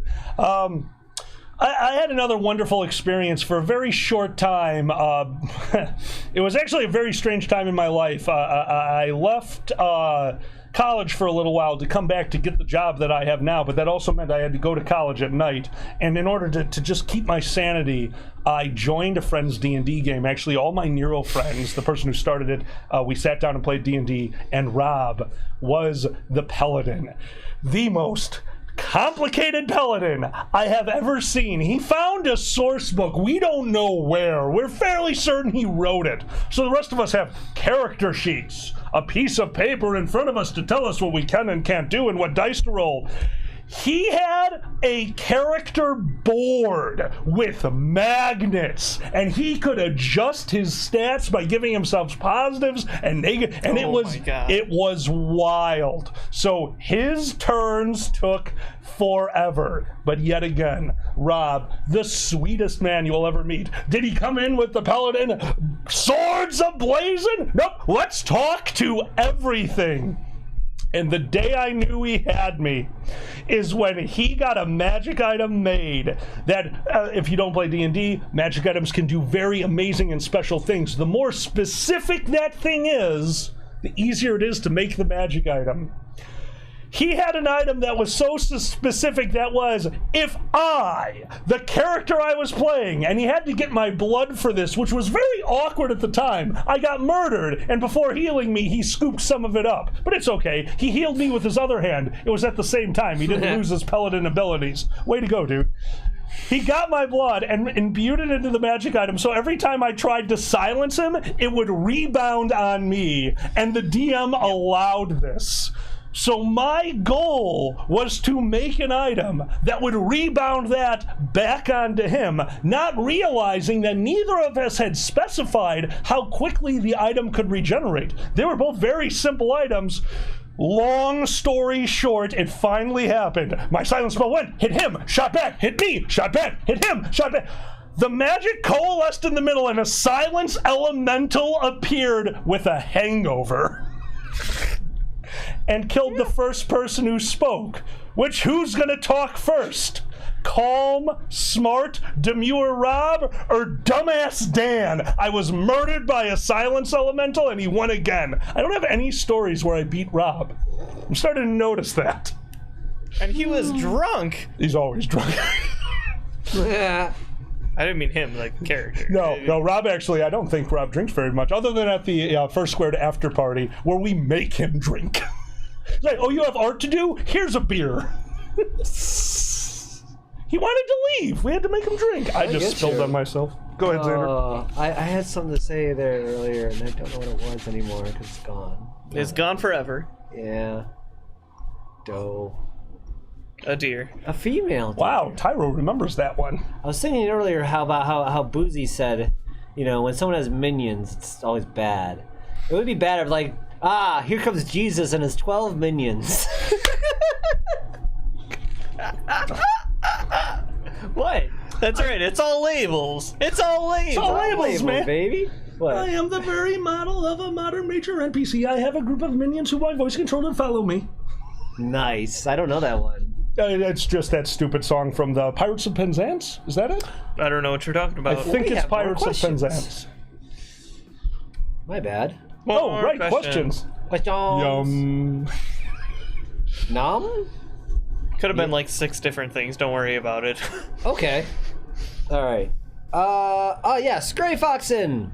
Hey, Gray Foxen. Hello, Gray Foxen. Gray Foxen said I should read this one out loud. He specifically asked on the chat. I understand. I got it. I'm gonna see. Oh, you I can understand go your left and phone right. just enough.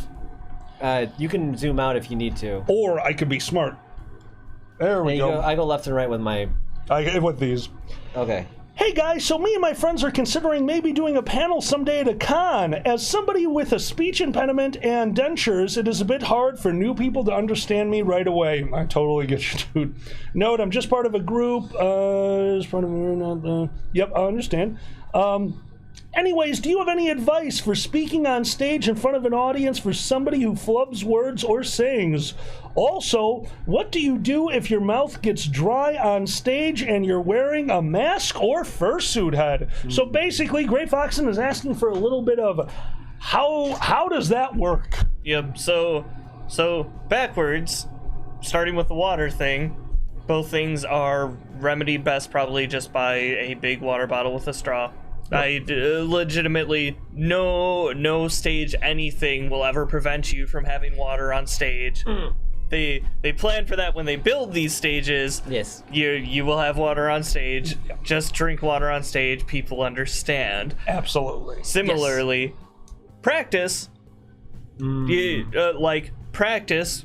Do the very best that you can, and just do it. Yeah. Don't be scared to do it, because that is a huge hurdle. That's been my struggle all the time, and I understand the difference between a speech impediment and like literally anything else. I personally just cannot get myself up in front of the stage. The only reason I'm up here is because of this lovely liquid courage, which is probably a bad idea when you have a speech impediment. Agreed. Don't do that. So yeah, drink water on stage. Don't do what I'm doing. But no, legitimately, just try your best. And especially in the furry fandom. The furry fandom is the best place that you can get new material out, or something you're not sure is going to hit off, because Xander's the one who's taught me you cannot know the reaction until you try it. That's true. You can It's true. You can try your best. You can observe people as you practice your jokes and whatnot, but until you get in front of that specific audience, I think we always say MCFC was the weirdest one, right? Yeah. Because I mean, it is a drinking con, and people were clearly feeling the effects Saturday morning. But yeah, no, legitimately, try your best. That's my advice. Yeah. Yeah. That is good. Yeah. Something a little more. Another thing I was gonna say was, as someone who, I had the whole, I had to pronounce my O's. I grew up with that. I went through speech therapy. I could not pronounce my O's, and I did all that stuff. And still from time to time, Xander, move your mush mouth. Yeah. Absolutely. No, I still deal with it, and I have to, if I'm not cognizant, I can concentrate. One thing I would recommend is, and I am hard to understand at times too, it's just I have a very, that's just about the you have to practice. I would watch Carlin for a different reason, but he talked about the flow of talking, and even though you can not always enunciate, you can also vary your speech, and you can also, punctuation is important, and it can help clarify things. So that's what I'm trying to say. Like, even if you have these things, like, try to vary your speech patterns. It can help people pay attention to what you're saying, and keep it shorter if you have those problems too. Absolutely. No, monotonous speaking drives me nuts. It's why I don't listen to a lot of podcasts and stuff. Yeah. Because even when I do listen to them, it's like reading a book with intense ADD. You're just like, yeah. I didn't read any of that. Yeah, okay. I will do it when I'm not paying attention. I'll just be like talking in this thing, and people. It's hard to, even if they're enunciating, it's hard to hear what's happening, and you have to go up and down and really vary those things so people can pick out the points you're trying to make. And it's really a fucking art, and it's crazy. George Carlin has a really good bit on it that you showed me with the really old. Was it Fallon? It was John Stewart. John Stewart. Jimmy Stewart. Yeah. John Stewart. Yeah. John Stewart. Jesus How is an easier way to find it? John Stewart. John Stewart Carlin. John Stewart Carlin. It'll pop up. It was a later. I found it for Tom. Oh, you did too. We both just showed it to I somebody. think it was a recent upload from George Carlin's account or something. It was an older thing, but I think it was a recent upload. It's been blowing up lately. Yeah. But if you find Carlin Stewart interview, you can find what he's talking about. The only two I'm saying, Xander already said it. Practice actually helps with speech. You guys don't see it when I do my pre-recorded videos. We're not talking about 3 or 4 takes. My worst one was over 40 takes for a single paragraph. You're going to get it, but you do need to sometimes slow down and think about what you're saying, because if you do that in practice, you won't do that on stage. My only example, and this story has not been told for years, and I can't tell it because I literally have been out of practice, is Terry the No-Sex Pterodactyl. Terry the No-Sex Pterodactyl is a entire story that is totally based off of the hard sounds and basically using the same pronunciations over and over. I'm trying to make an alliteration joke, and it's a good 2-minute story. And the first time I told it, I had been practicing it up to that point, and practicing it, and practicing it. And when I finally got to the end, I could say that then Terry the No-Sex Pterodactyl jumped, and I was able to nail the line. I told it again. That was a small audience and kind of a throwaway joke. I told it on stage after not practicing for 2 weeks, and it flubbed. Yep. I can tell you right now, every word that I said was identical to what I said the first time. It's one of the very few jokes that I have written fully out. I cannot do that one on improv. But because my pacing, my timing, my slur was off, it didn't work. And the only difference, it wasn't me, it wasn't how tired I was, it wasn't the amount of water. I stopped practicing that joke because I nailed it once and I got it out of my head. Yep. That was it. Practice actually makes perfect for speech. And I don't mean to say it like you do it naturally. You punctuate things. You stop and you really have a very good sense of that. You do need to work at that. And you watch the masters of who do that. They kind of it is a sense. It's just a sense for flow. How you highlight certain things. It's English is crazy. Is all I have to say. And the way that you get there is my English teacher and my drama teacher, Mrs. Oslus, always said, you practice the way you perform. Yeah. Yes. So one of the things that always gets me with music, with stage performances, with anything, especially in front of people, God forbid, you have to practice like you are going to perform. You have to focus on what you're doing. You cannot autopilot anything. That is how you get better at stuff. Yeah. If you really want to micromanage it crazily, I don't only have punch lines, I also have punch words, because I know certain words are going to stand out the most, and that's I try to put at the end of a sentence because that's what stays in people's mind the most. That makes a lot of sense. That's why, like, when I'm laying there in bed in the morning, I'll just be sitting there, and all of a sudden I hear, "Fuck!" That's my dragon. The enunciation and the pronunciation. You're practicing, right? Yeah, I that's get it. Well, that's a punch word. I have many punch words. We're going to continue this, but jumping over to chat, Skull Wolf, thank you so much. We are doing wonderful this evening because for the first time in a while, we are helping somebody out with charity, and to me, this is something I really needed. I'm so glad to be helping out a friend. So glad to be back in front of you guys. Thank you all for joining us tonight. Gray Foxen, I just saw your message. So I never thought of it that way. Let me make this very clear. Gray Foxen has said ever since he heard about the one panel back when the gentleman with the speech impediment host has kind of scared him. I have told a story over the years about the time that somebody accidentally gave other people my Who's Line panel. This was when I was just starting out in Furry. These two people put in the exact same panel as me and they got the panel. That's fine. Why wouldn't they? No one knew who I was at that point. That was okay. The problem was not the gentleman had a speech impediment. The problem was that during the rules, the one time that you need everyone to understand what is going on, they gave it to the gentleman, and the gentleman was not ready for that. It actually seemed like his co-host kind of threw it over to him while he did something else. Me and Dragor do that all the time, but that's because Dragor also knows the rules. I have a feeling that gentleman had to not only improvise the rules, but he then had to enunciate that to the audience, and it didn't go well. That is not why I was angry about that one. I was angry about that occurrence because before the show even started, they were using negative comedy. What do you call that when you pick on somebody in the audience? There's being a word an asshole. For that. Yes, being an asshole, but there's actually a word for that. Oh, I know what you're talking about. Do you know what that too. is? When a guy stands on stage. The old guy with the bald head used to do it all the time. Yes. Yeah. Well, basically, they stood up there, they made fun of their audience. The show was about them and not about bringing people up onto the stage. I do apologize. It actually makes me feel... no, crowd work is fine. Insult comedy. Pupsins is correct. It was the insult comedy. And I actually feel thinking of Don Riggles. Don Riggles? Oh...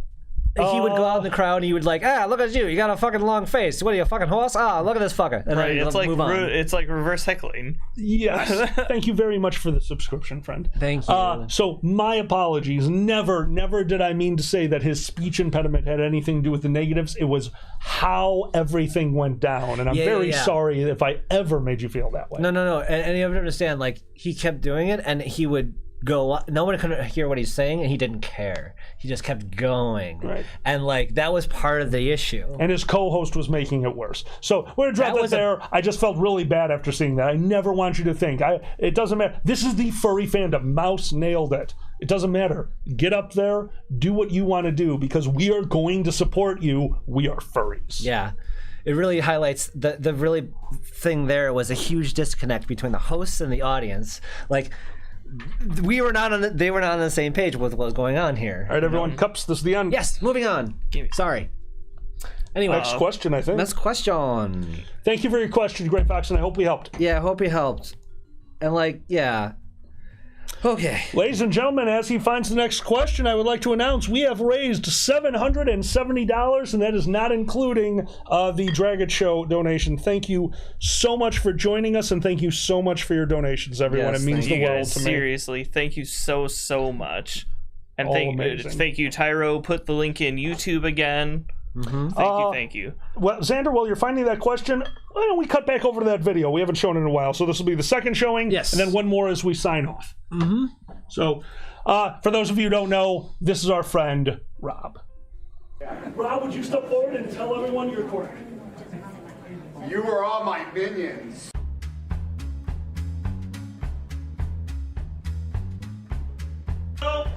And he thought I didn't see him in that cardboard box. Remember, son, pull the cord before he hit the ground. Go! I stuck my bubble gum on his fursuit. But he was so good at yoga, and even though he only had one leg, he was able to balance for such a very, very, very long time. So, since it's been established you're gonna die, what's your will? Oh boy. Remember when, oh god, that's when the aliens came by and we had, crutch bosom attack us? Oh boy. What's going on But the far left side of this picture? the far left side, we're trying to ignore the far left side. On in. Hello. Hi. Hold on a second, I'm concentrating. You're good. Okay. Thought you were doing the Vulcan high five. Oh my goodness! Oh, come in and chips and dip. How you doing? I'm doing good. I'm good. Pretty good. Very good. Good. Yeah. Yeah. You're good. Kinda good. How's he? But- Getting a blank right now.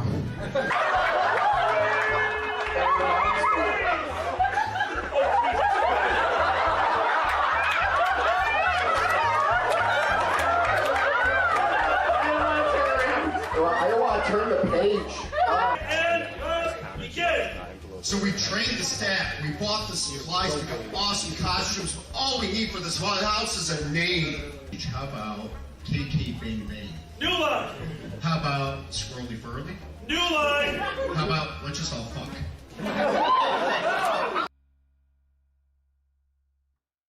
That was a long day. I mean, And we're back. We're back. Thank you, everyone. Those are some of our favorite first squared moments. Yes. I will. We have some more questions to do here, or did you want to get that yet? No, go ahead. Okay. We have more Question Masters questions to do, and we're going to get the next one, and it is Skylar Ringtail. Hey, Skylar. Hi, Skylar. What advice do you have dealing with burnout and imposter syndrome in a creative work? Sorry, I can't read it very well. What advice do you have for dealing with burnout and imposter syndrome in creative work? How do you reignite that creative spark once it's been snuffed out? Oh, god damn it, Skylar. Oh, that's a big question. Yeah. Okay. So I'm being facetious. Yeah, but and this is terrible because I'm the exact I'm the guy who gives advice but never takes his own. So don't look at me, just listen to me. Fair. My thing is destroy at least a part of your ego. You need to understand that those weird ideas that you think are funny or that you think are good enough to be put out there, because nobody just jumps on there and becomes who's it? Is it still Markiplier? Who do people watch? Like I don't fucking know. No, he absolutely he did. Yeah. But like who, like legitimately, you need to put yourself out there. There's so many people out there. And like if you're worried about like, oh, I'm not being creative enough or anything, you just need to try. You just need to do the thing, which is what I've been telling myself for the last 9 months. One of my favorite one of my favorite clips is from Richard Jenny, was talking about the creative process of just throwing shit on the wall, and you just find out eventually you find out how to throw shit better. That's the only like you get a little bit better at the percentage of shit that sticks to said wall.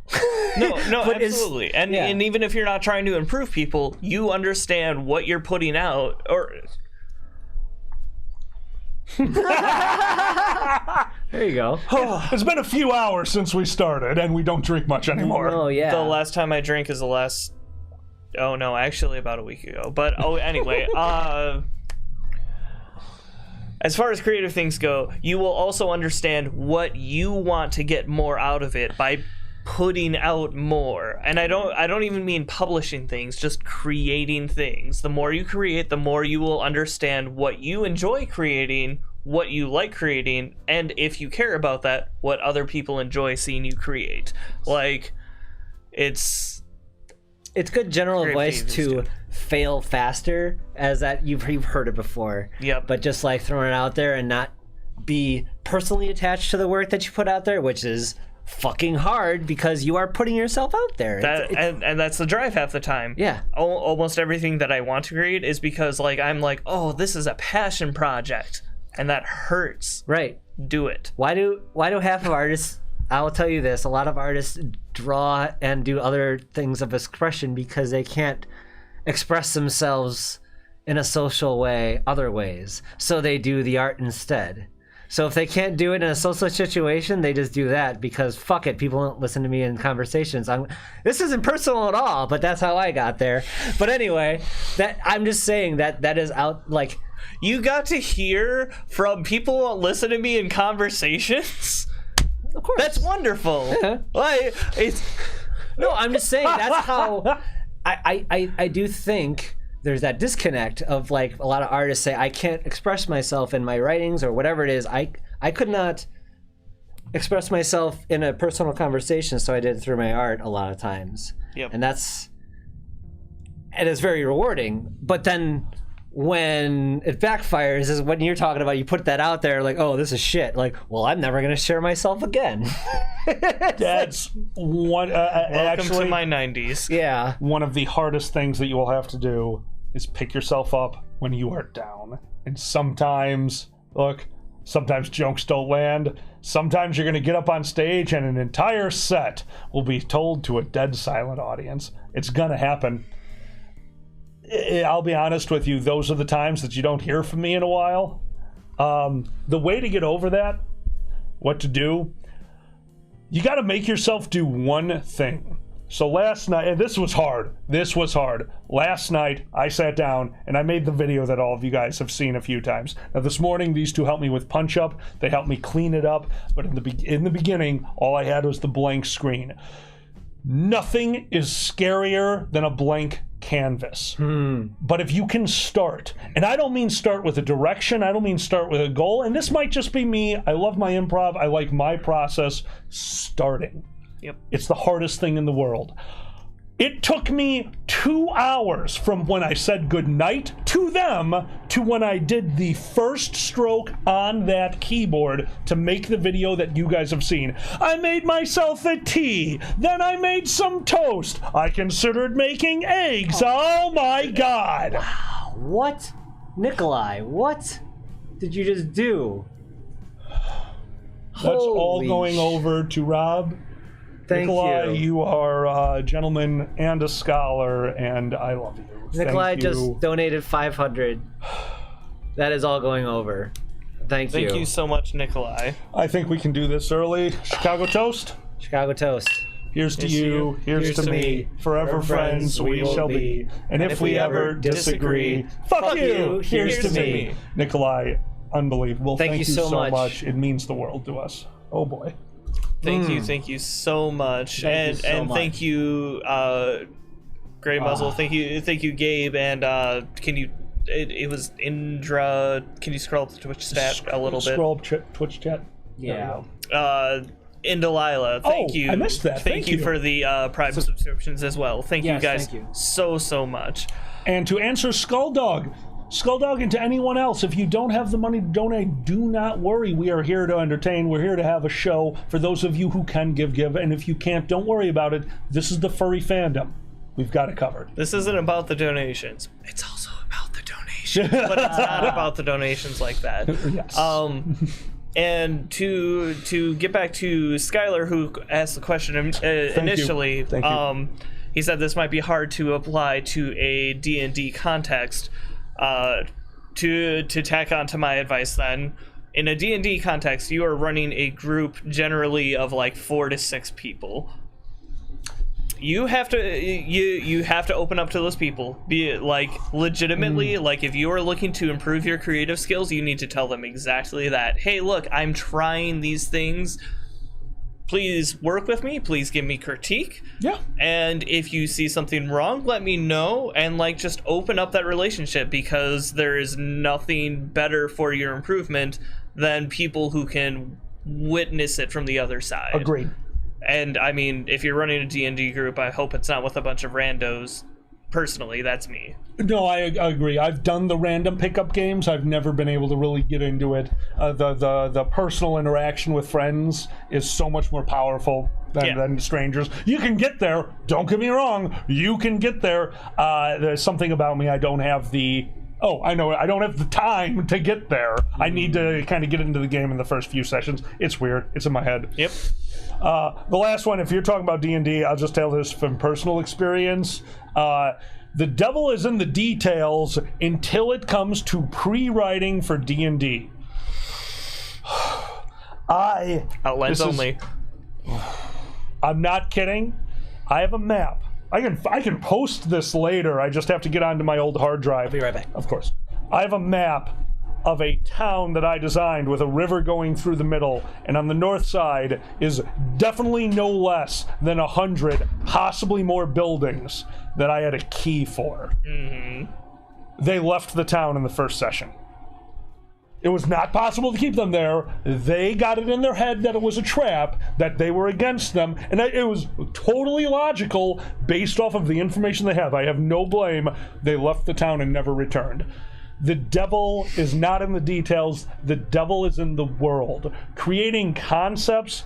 Thank you so much, Aaron. I'm having trouble reading. Close enough. Thank you.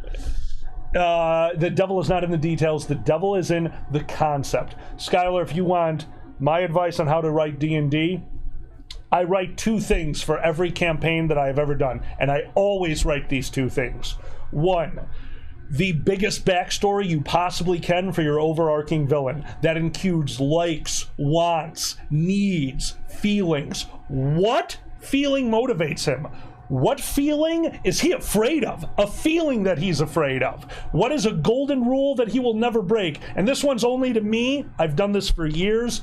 Every character that I make that's going to be important to me, important to the storyline, gets a song. And if I know I'm going to be that character for a long time, I listen to that song. Keldrock, a warrior, a fighter. Bonnie Tyler's I Need a Hero. Not kidding. Before going to Nero, I would listen to Bonnie Tyler's I Need a Hero pulling up into the parking lot all the time. Mendeleev was, the Lord of Worms was Red Right Hand. I don't know who the artist to that song is, but finding a song that actually gets you in the mood, it helps. It's not easy. If you can do it, I truly believe it helps. There's my answer.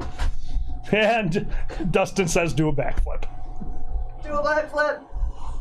Oh. Was it Nick Cave? Thank you, Dragor. Nick Cave. Nick Cave. Yeah, really Nick like Cave that in the song. back seats. I'm sorry, I was doing something. Otherwise, I would have responded. You're okay. Theme for Peaky Blinders. Go watch it. It's on my list. It's on my list. I need to shrink down the shows that I'm in the middle of. Yeah. I'm getting there, though. I'm getting there. I wish everyone watched the same shows. It'd be so much easier. Kristen, you've been doing Nero. Maybe, I think longer than me, or maybe just after me. I know you know Nero soundtracks are a thing. Not only that, but changing songs to Nero soundtracks are a thing. Oh my god. If I can remember it, I'm gonna do it. This one's all for you, Dustin, you jackass. Right before he starts that, David Simmons has a fantastic point. Guys, if you are donating super chats or anything other than directly to the GoFundMe for Rob, legitimately go to GoFundMe, because whoever you're donating through probably is getting a cut of that. We'd rather this all go straight to Rob if we can. Yeah, if you can. Thank you. And of course I love you. If you have, still throw not a problem. Yeah, not a problem at all. Yes. Oh God. We'll probably run it off anyway. Yeah. We'll still throw those through. And I can remember the song, but I can't. I'm gonna have to skip it. I don't think I remember it good enough. Which song? Tummy's in a roar, puking like before. Well, I guess this is throwing up. It was our song. This sounds like Weird Al. Nope, Blink 182. But we did it to like Weird Al. That was the song. This is growing up. This correct. is growing up. We turned it to This is throwing. I'm sorry, we did not. That was Dustin, who is on the Twitch chat. I was just about to make fun of you for butchering Blink 182. Yeah. Yes. I need you are to go correct. cry in 90s for a second. Oh, Blink 182.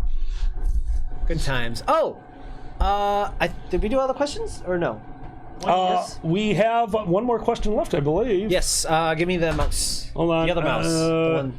Before we... Okay, so hold on. Let's do the... Xander's going to read out the question, and I am going to... Nope. I'm sorry. Yeah, you got it. I'm going to read out the question while Xander refreshes the GoFundMe. Sorry, guys. There's a lot of automation we will be doing, but right now there's a few things we're doing today that are new. Yeah. So we do apologize. You want to refresh this, yes?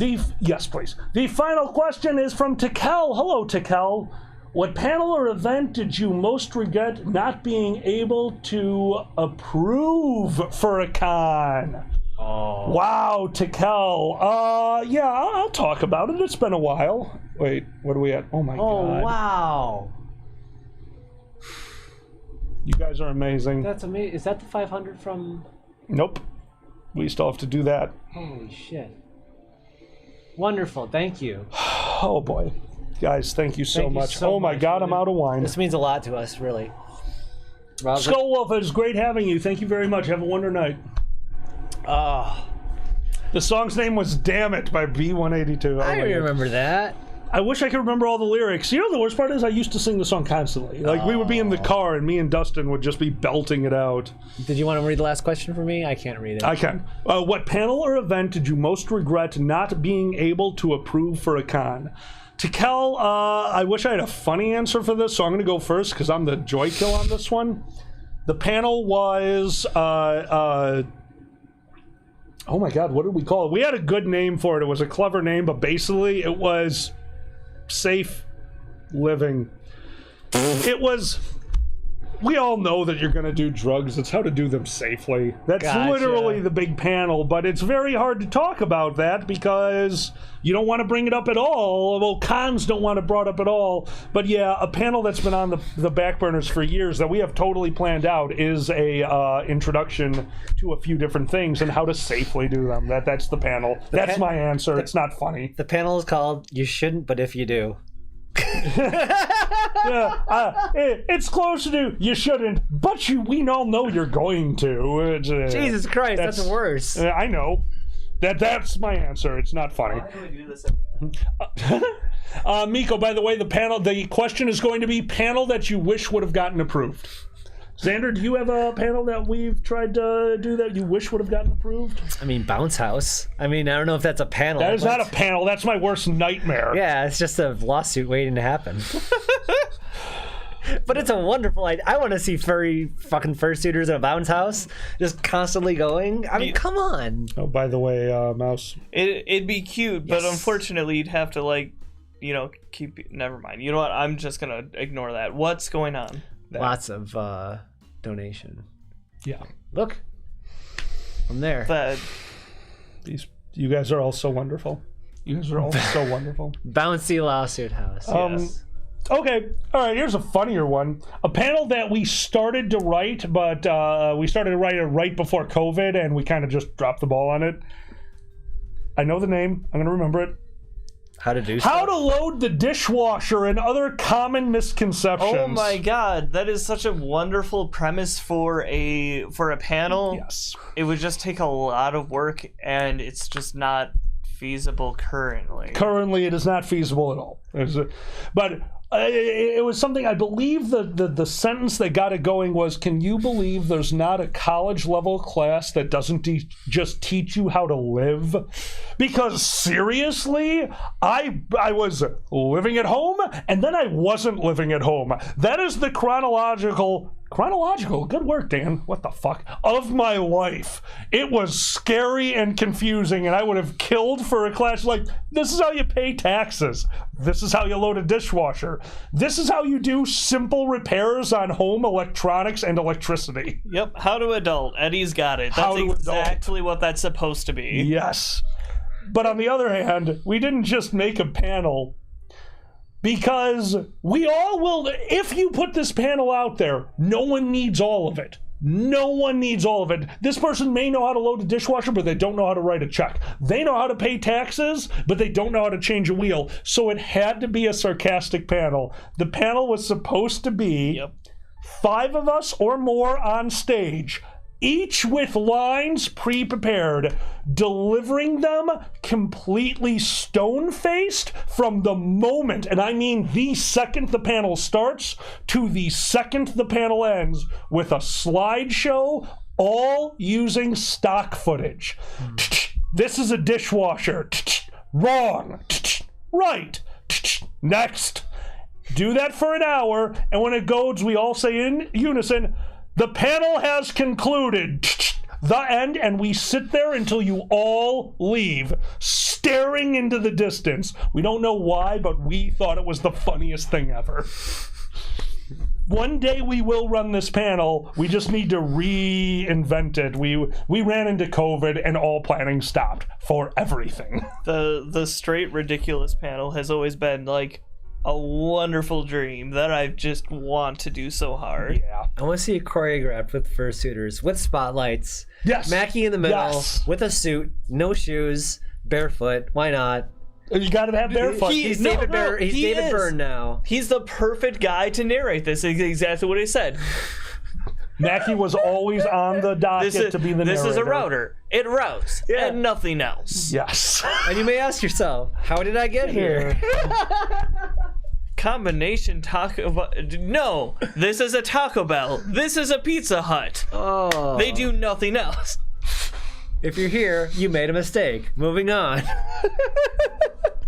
Or you're not sober, and that's fine. That's fine.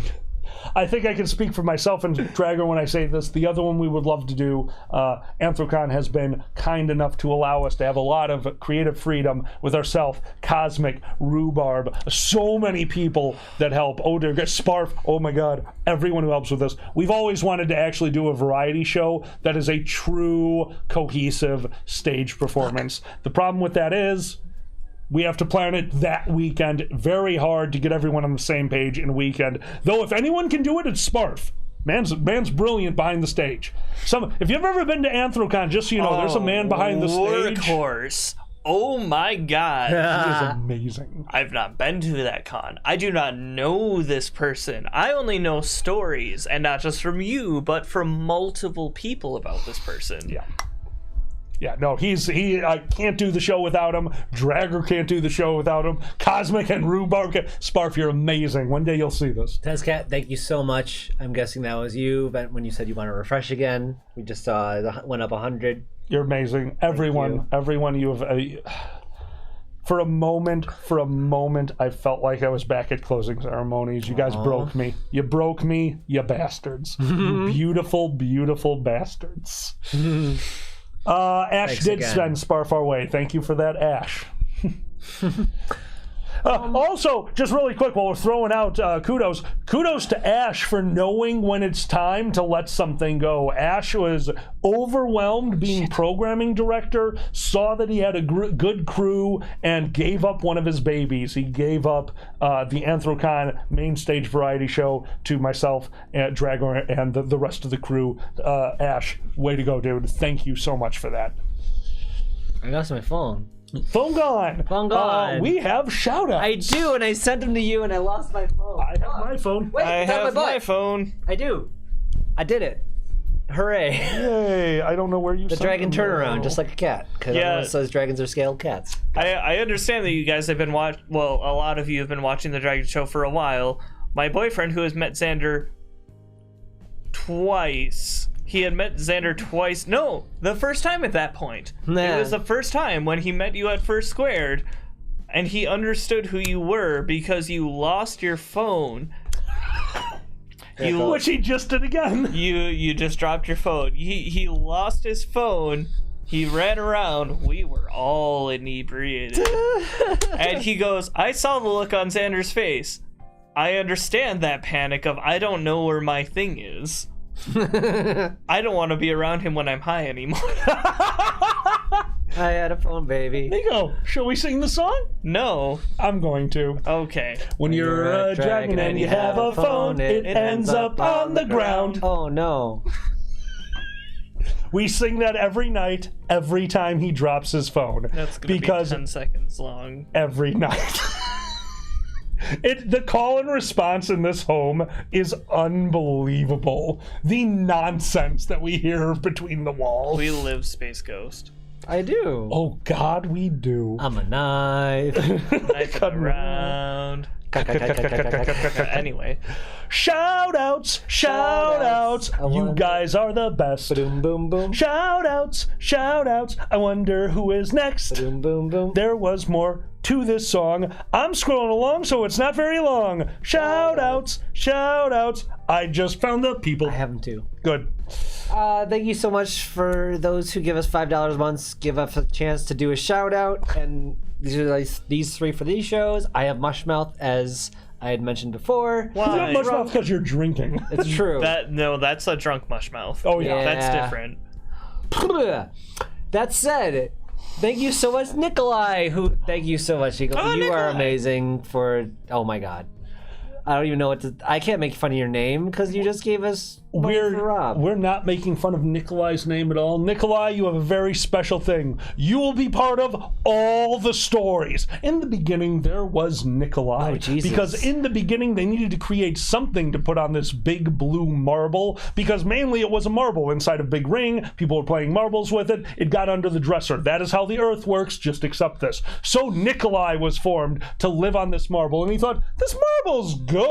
I mean, it's nice. But you know what we need? Trees. You need because he wanted paper to write his next stand-up routine.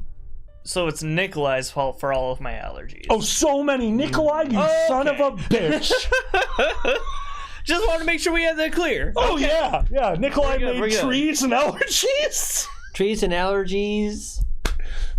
And making bees. and bees. Trees, bees, and allergies. Trees, bees, and allergies. Welcome to Nikolai's Trees, Bees, and Allergies. It's the weirdest shop. Hello. It's just because they fucking rhyme. It's weird. Dragon works there. He's the bees department. Dude, you're right. It's like tree huggers, bees, and allergies. It's Dragon. I know. Sorry. Tree huggers, bees. That's the wrong screen. Why is that even That's open? Steam. Yep, that I was meant to click on Trees, this. bees, steam, and How allergies. do you do this? You just Right click click the here? eyeball on and off. See the little. This? Nope. Right. This one. There. Yes. And then do it again. There you go. There you go. Wait. What? Wait. Whoa, wait a minute. That number moved in the 4th position. That's okay. Don't worry about it. You tricked me. Don't worry about it. Okay. Ooh, what did you do? What happened? We just got a $1,000 donation. Holy shit, guys. Thanks. Oh my god.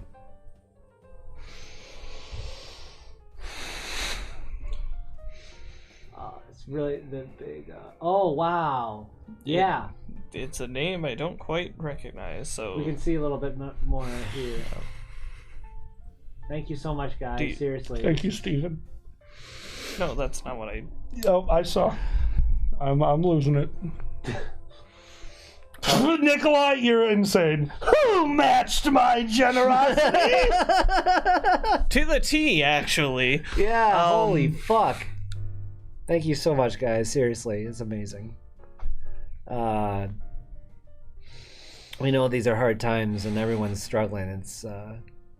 It's that I think that's what makes this so incredible right now. We're all struggling, and yet as a community, we can all get together and do something like this. Thank you all so much. You sons of bitches!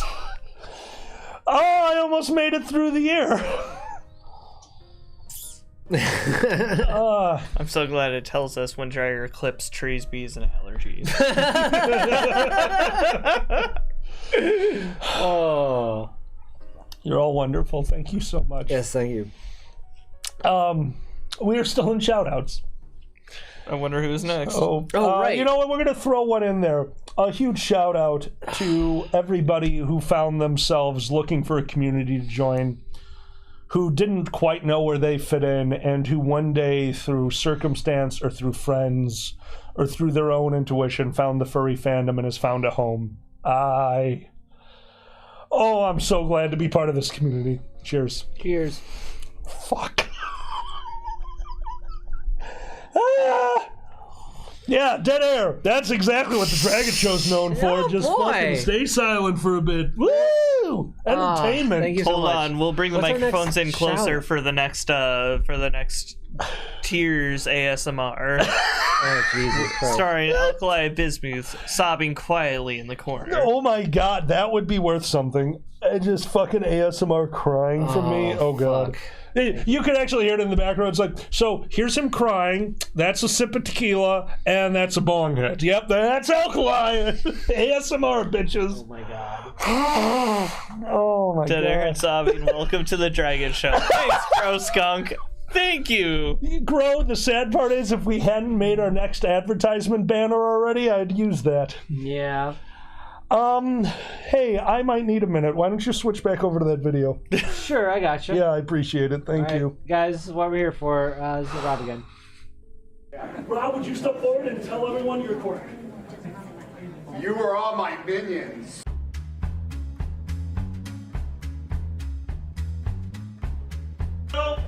And he thought I didn't see him in that cardboard box. Remember, son, pull the cord before he hit the ground. Go! I stuck my bubble gum on his person.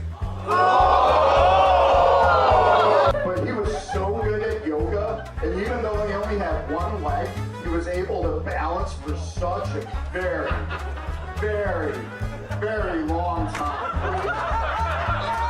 So, since it's been established you're gonna die, what's your will? Oh boy. Remember when, oh god, that's when the aliens came by and we had, crutch bosom attack us? Oh boy. What's going on But the far left side of this picture? the far left side, we're trying to ignore the far left side. Hello. Hi. Hold on a second, I'm concentrating. You're good. Okay. Thought you were doing the Vulcan high five. Oh my goodness, oh come in and chips and dip. How you doing? I'm doing good. I'm good. Pretty good. Very good. Good. Yeah. Yeah? You're good. Kinda good. How's he? But- Getting a blank right now.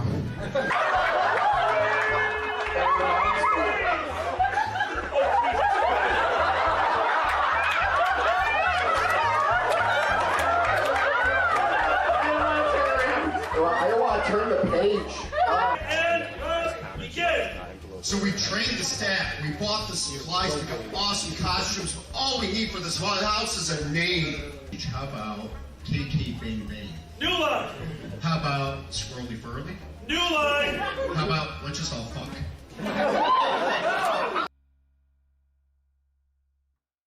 That was a long day. I mean,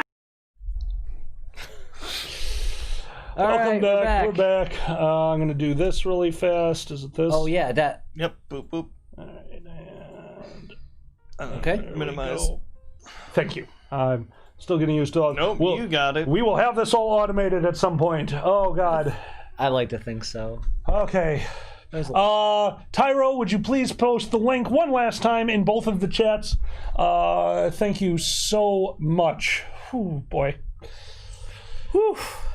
We have more shout-outs to do real quick. Thank you so much, guys. Thank you. Thank you, Tyro. Thank you. The shout-out, yeah, and absolutely thank you so much to those who donated to Rob. We can't thank you enough. We cannot. Shout out, Cody Boopers. Thank you so much, Cody. Cody Boopers! Cody likes movies and has a YouTube channel, so thank you so much. Cody has a YouTube channel? Do we have a way to direct people to Cody's YouTube channel? Cody Boopers on YouTube. Cody Boopers on YouTube. We hope that's right. And they have trash can tidbits on different movies and stuff. You should check it out. Cody Boopers has a long, interesting history. See, he also started off on the big blue marble.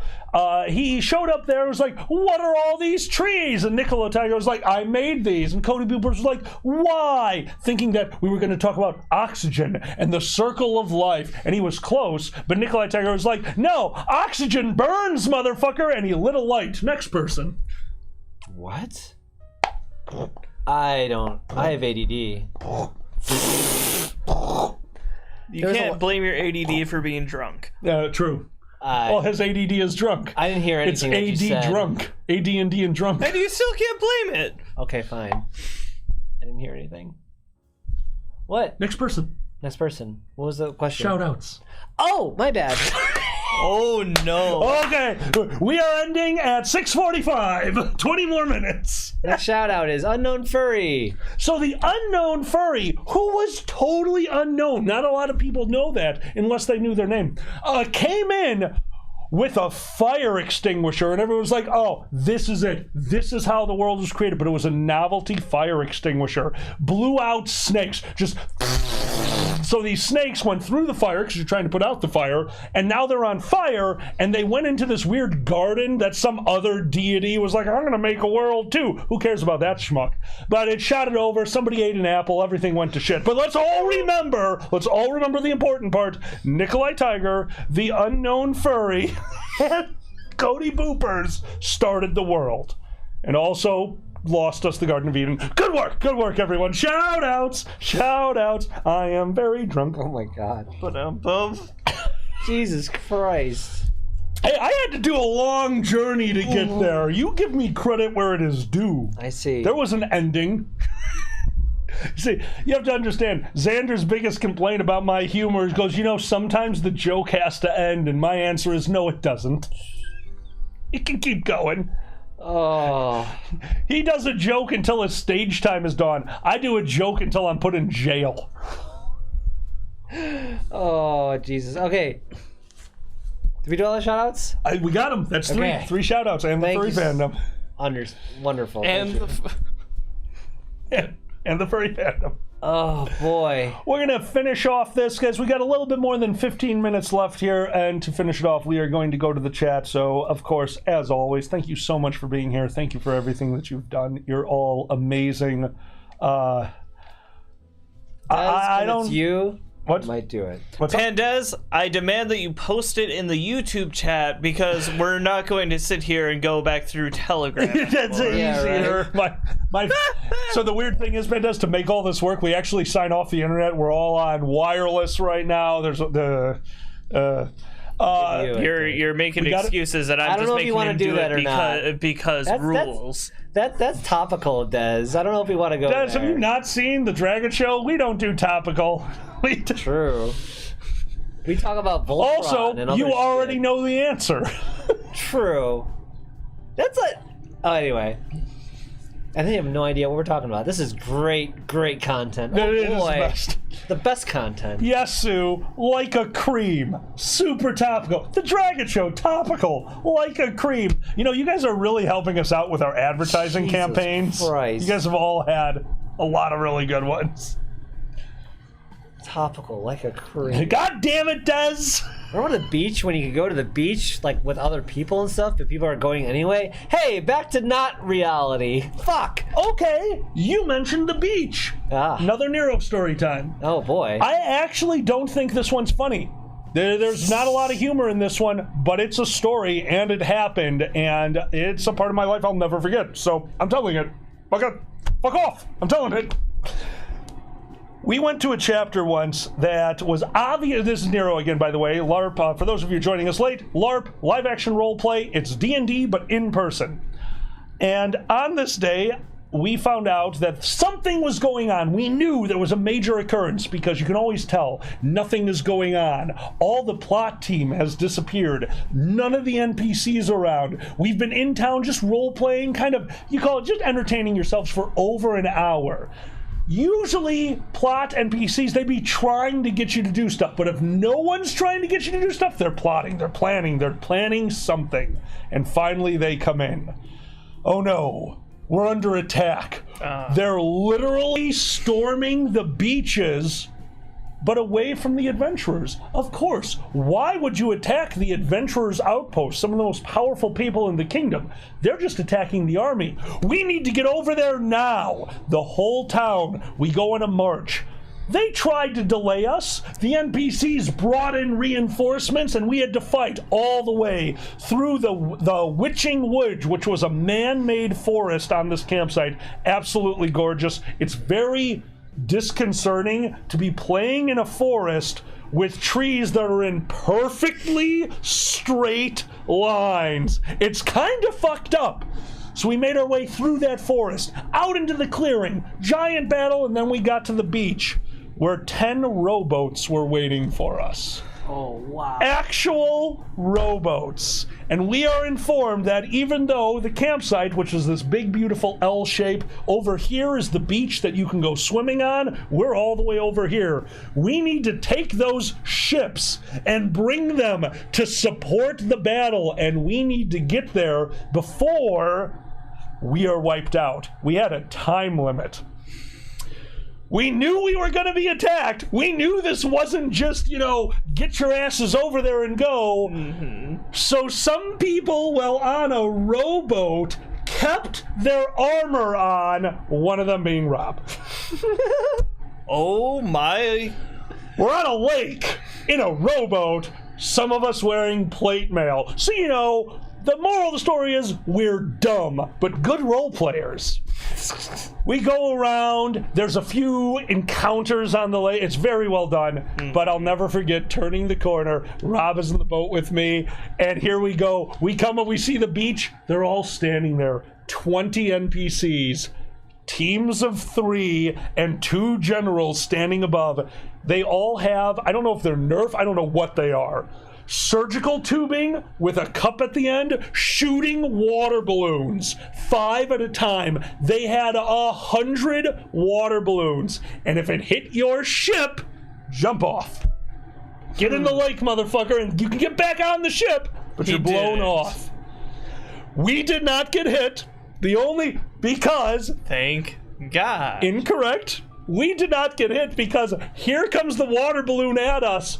Without looking, like the badass that he was, goes, threw his shield behind him, the balloon hit the shield. He goes, that doesn't count, right? And the pilot goes, I don't know.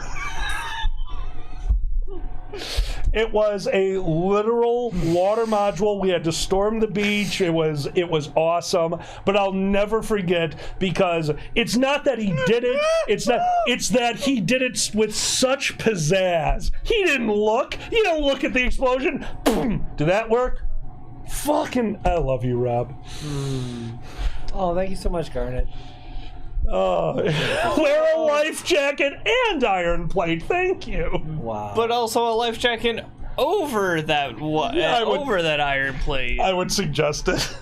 The funny part is most of us are makeup races. Like, I was playing Mendeleev at the time, full brown head. I want to say Dustin was there. It was a long time ago. I want to say Dustin was there, which means torso up fox makeup. So yeah, by the time we were done, there was like a film on the lake. We're like, oh, we should probably leave.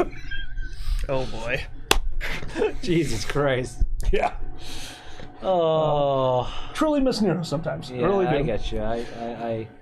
Yeah. All right, we're going to go over to the chat. Chat, we have about a little more than 10 minutes left. What would you like to talk about? Feel free to ask your questions at this time. Questions, comments, concerns, not so much. Don't be concerned. Garnet, thanks for subscribing in Tier 1 on Twitch. So we appreciate that. Thank you so much. Yes, thank you. Oh, damn. I am not used to wine. No, you are not. Nope. Tyro, the short answer to that. What Nero plot where shit went sideways in the best way? I became a lizard. That's all I got. That's a good one. That's a good one. Anyway. For him, Sorry. what Nero... No, that was good. What Nero plot went sideways? Him accidentally playing a race that was trying to enslave all the other races. That kind of went sideways. Yeah, I got the racism by accident. That was amazing, actually. It really was. I was a blue dragon, and everyone hated blue dragons at the time.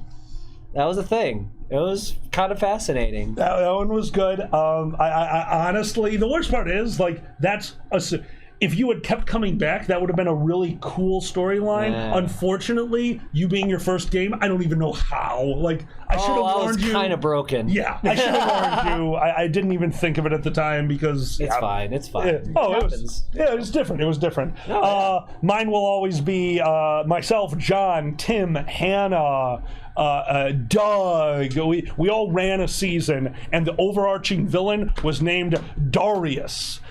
Nick Denny, one of the best Nero players, especially at the time, even now he's a very good Nero player, was named Darius. So we had Darius and Darius, a villain and a good guy. And the final encounter of the whole year was a campsite-wide hunt for not only Darius, but 2 clones that there was no way to know who they were until you killed them. And the best part of this was planned. I think the original concept came from Tim and Hannah to name the guy something close to one of the players. Was that people were yelling out, Darius! What? No, the bad guy! Who? No, I need you over here! Me? No! For now on, call me by my last name! You have a last name? God damn! It was hysterical listening to people try to coordinate while not using names. Fucking amazing. That explains a lot about the look he gave me when I called him Darius. Yes, that was the overarching villain. He swung death. A lot! Yeah, Rob was there! Rob, you son of a... Rob almost killed me in real life. The way the clones worked, we did not know who was the clone. When you became the character, so what we did was, all the treasure, this was a major villain. If you killed him, it was a thing. Like, that was hard to do. So the treasure was already in our pockets in a bag, but in that bag was a poker chip. 2 blue and 1 black. If you had the black chip, when you gave them the treasure, you knew you were the real one. You were to radio into home base, and we were going to shoot off aerial fireworks, showing that the real Darius was dead, and the mod was over. They had 1 hour to do it. I didn't know that I wasn't the real Darius, so I went full force, and at one point, Steve, Rob, Nick, and Jill, some of the better Nero players at the time, they basically cornered me, and I had to run, and I don't run. I don't run, but it was serious time. It's time to play. All right, I'm going to be serious. I ran. Jill and Rob, in their plate mail again, ran after me. Now, I wasn't wearing plate mail. I was just wearing a costume. Them wearing plate mail is equivalent to me just being a fat piece of shit. So I went down on a hill. I literally just, and I fell over. And I'm laying on the ground. And the 2 of them, I'm watching them run after me. Rob just fucking collapses in the field. He's like, nope, I'm done. He's Jill makes it all the way to me, collapses next to me, and out of breath. 100 massive slay, and just kind of flops her arm over and tags me with her sword. I'm like, fine. So yeah, I'll never forget those 2 just running after. And Steve, a healer, not wearing any armor, just easily outpacing me way up ahead. He's like, I'm not worried. Dan can't catch me. Meh. Nice. Yeah, he might be the only person I know with legs like as long as yours. Yeah, and for a 40-year-old, insane. I think he was 40 at the time. Insanely athletic. Like, holy crap. Amazing. Alikuja, correct. Never always high five Nick. So funny. Ooh, Toasty Dragon has a good one. What's that? What's the first restaurant you will eat at once we can return to public again? Oh. Do you guys have an answer? I think it's got to be... Culver's. Culver's doesn't deliver. It's Culver's super does annoying. not deliver, and I am very sad. I am appreciative of their corporate facade of we care about what you think of our food, but really they care about what you think of their food and know that it will turn into a grease ball if it's allowed to cool. So they won't deliver it. Yep, that's about right. I think I know what your answer is going to be. You go. Friendsgiving. Oh. Fuck restaurants. I want all my friends over. I want a giant meal that a bunch of us prepare. All right. Nothing would make me happier. Nice.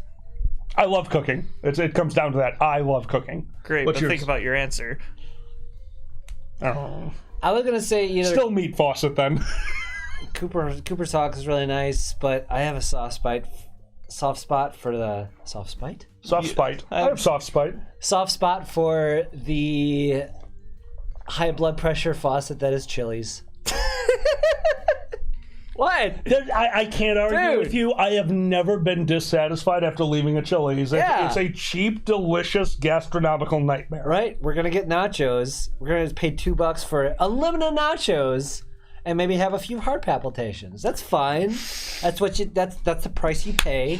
I still For a remember good the time look at on your Chili's. face at Diana's parents' wedding. Right before the wedding, we went and all got lunch, and you got the nachos, and they came over with a heaping coffee can, and they just turned it over on your plate, and you were like, "Oh, this is actually too much." It was the most interesting way to serve and create nachos I've ever seen, but they figured out a way to make every chip be covered with the cheese, and it was a hollowed out coffee can that they built everything up in layers, put it on a plate, and lifted it to this glorious mess. Some of the best nachos I've ever had. Oh, I forgot about that. Oh, and stacked. I just miss stacked. We couldn't even go there pre-COVID because it was so crowded. I have been there exactly once. Yeah. It was too crowded beforehand. I'm not going there after a pandemic. Yeah, exactly. They do have the most amazingly sugary, bad for you breakfast. Like, hi, welcome to Stacked. Would you like to die? Cool. They Yeah, don't and care. seats for like 15 people. Yeah, Doesn't very Stacked small. sound like a booby breakfast place? Like they have like, you know, stacked. Oh, she's stacked. That's why I always heard here. Oh, you wanted cream. God damn it, not like that. You've heard stacked before. Am I crazy? I have. Okay. Gray Foxen, I agree with you there as well. Red Bar, because I also miss MFF. And then again, we can also always open up Femboy Hooters. Someone's got to do it, right? What? Dozer, people got to live their lives. I just hope they're doing it safely. Oh. All right, I saw a the question. red bar. I remember the red bar. I saw a question. Where'd it go? Where'd it go? Oh, Nikolai Tiger, I do apologize. I'd love to say yes to donating $1 and we continue, but Boozy Badger is going to be performing after us in just a few minutes. I don't know if there's going to be a delay between the two, but that is one of the reasons we need to end at 6:45. So appreciate it. Thank you so much. That being said, this is the last chance to donate to Rob. We've already shown it to you a few times. We're going to show the video as we sign off. And from the bottom of my heart, I cannot believe how much we have just raised for somebody who is not only a very close friend of mine, but when the furry fandom came to his neck of the woods, he embraced it. And for that alone, Rob is one of us, everyone, and he always will be. He has the heart of a furry. Wrong. Tyro, I don't know what you pasted. I know how that goes. I know how that goes. That's a scary game. It is a scary game. You ever accidentally something to your family? Yeah, absolutely. I Uh, mean, well. Luckily, anyway. no one in my family uses internet or texting, so no, I lucked out. Good for you. Very good for me. It helps. The closest I did to that was send something to my family that I thought was okay that was not okay, and later paid for it. But that's a long story. The worst one that ever happened was coming home from Nero, having tried to get as much makeup off my face, but I had to play, oh my god, I had to play Doris, who had a totally blacked out head, bald cap, blackout that black makeup everywhere, as deep as we can go, because I needed to disappear in the night. And I came home and I had washed off as much as I could, and my dad looks at me, and under his breath, but just audible enough, nerd. That just, I could not stop laughing. The sheer ire in his voice. Your dad called you Just a nerd. Nerd. Oh, Jesus. Yes, Boozy will be on Twitch. If you've never done streaming through multiple things, it's not something you just turn on. Boozy is right to just take his thing and go through Twitch. Please join Boozy on Twitch. Bougie Badger. Bougie. Not Bougie. Bougie Badger. Bougie Badger. Okay, so we need to get him some fancy shit to wear with his robe and his slippers so he can be Bougie Badger. Stay tuned for Bougie Badger. All those decadent treats. But yes, the Boozy Badger. Bougie Badger. Boozy Badger will be on next. Holy I honestly can't wait for the next Basement Con when we all get back into robes again. Oh, Bougie Badger. I love this so much. Ladies and gentlemen, this has been the Dragon Show. We have been here today to support our good friend Rob Hogan. Rob, I'm hoping one day you get to see this. Thank you so much for being part of our lives. You're a wonderful individual, and it is my honor and privilege to do this for you. Thank you again. Ladies and gentlemen, my name is Alkaline. I'm Xander. I'm Miko. Thank you so much for joining us. Guys, we will see you soon. There's good news on the horizon. I truly believe that we will all be together in person before we know it. Thank you from the bottom of my heart, and good night. Good night. Good night. Have a good one, everyone. Bye. Bye. Rob, would you step forward and tell everyone your quirk? You are all my minions.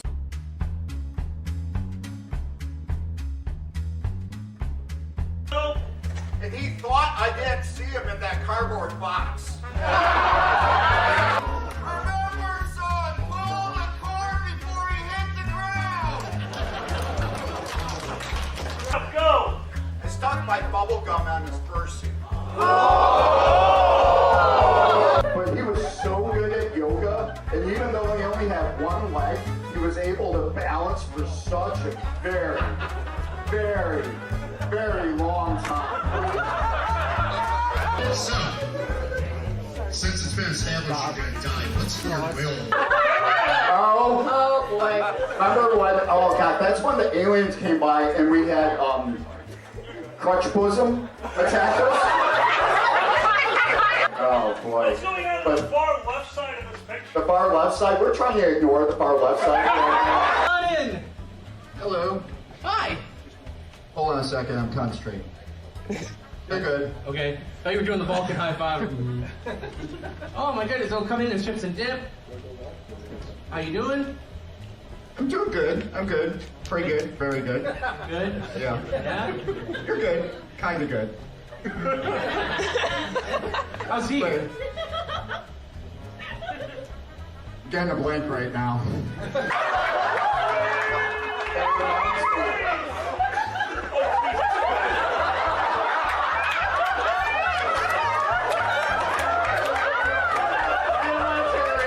I don't want to turn the page. So we trained the staff, we bought the supplies, we got awesome costumes. All we need for this house is a name. How about KK Bang Bang? New line! How about Squirrely Furly? New line! How about let's just all fuck?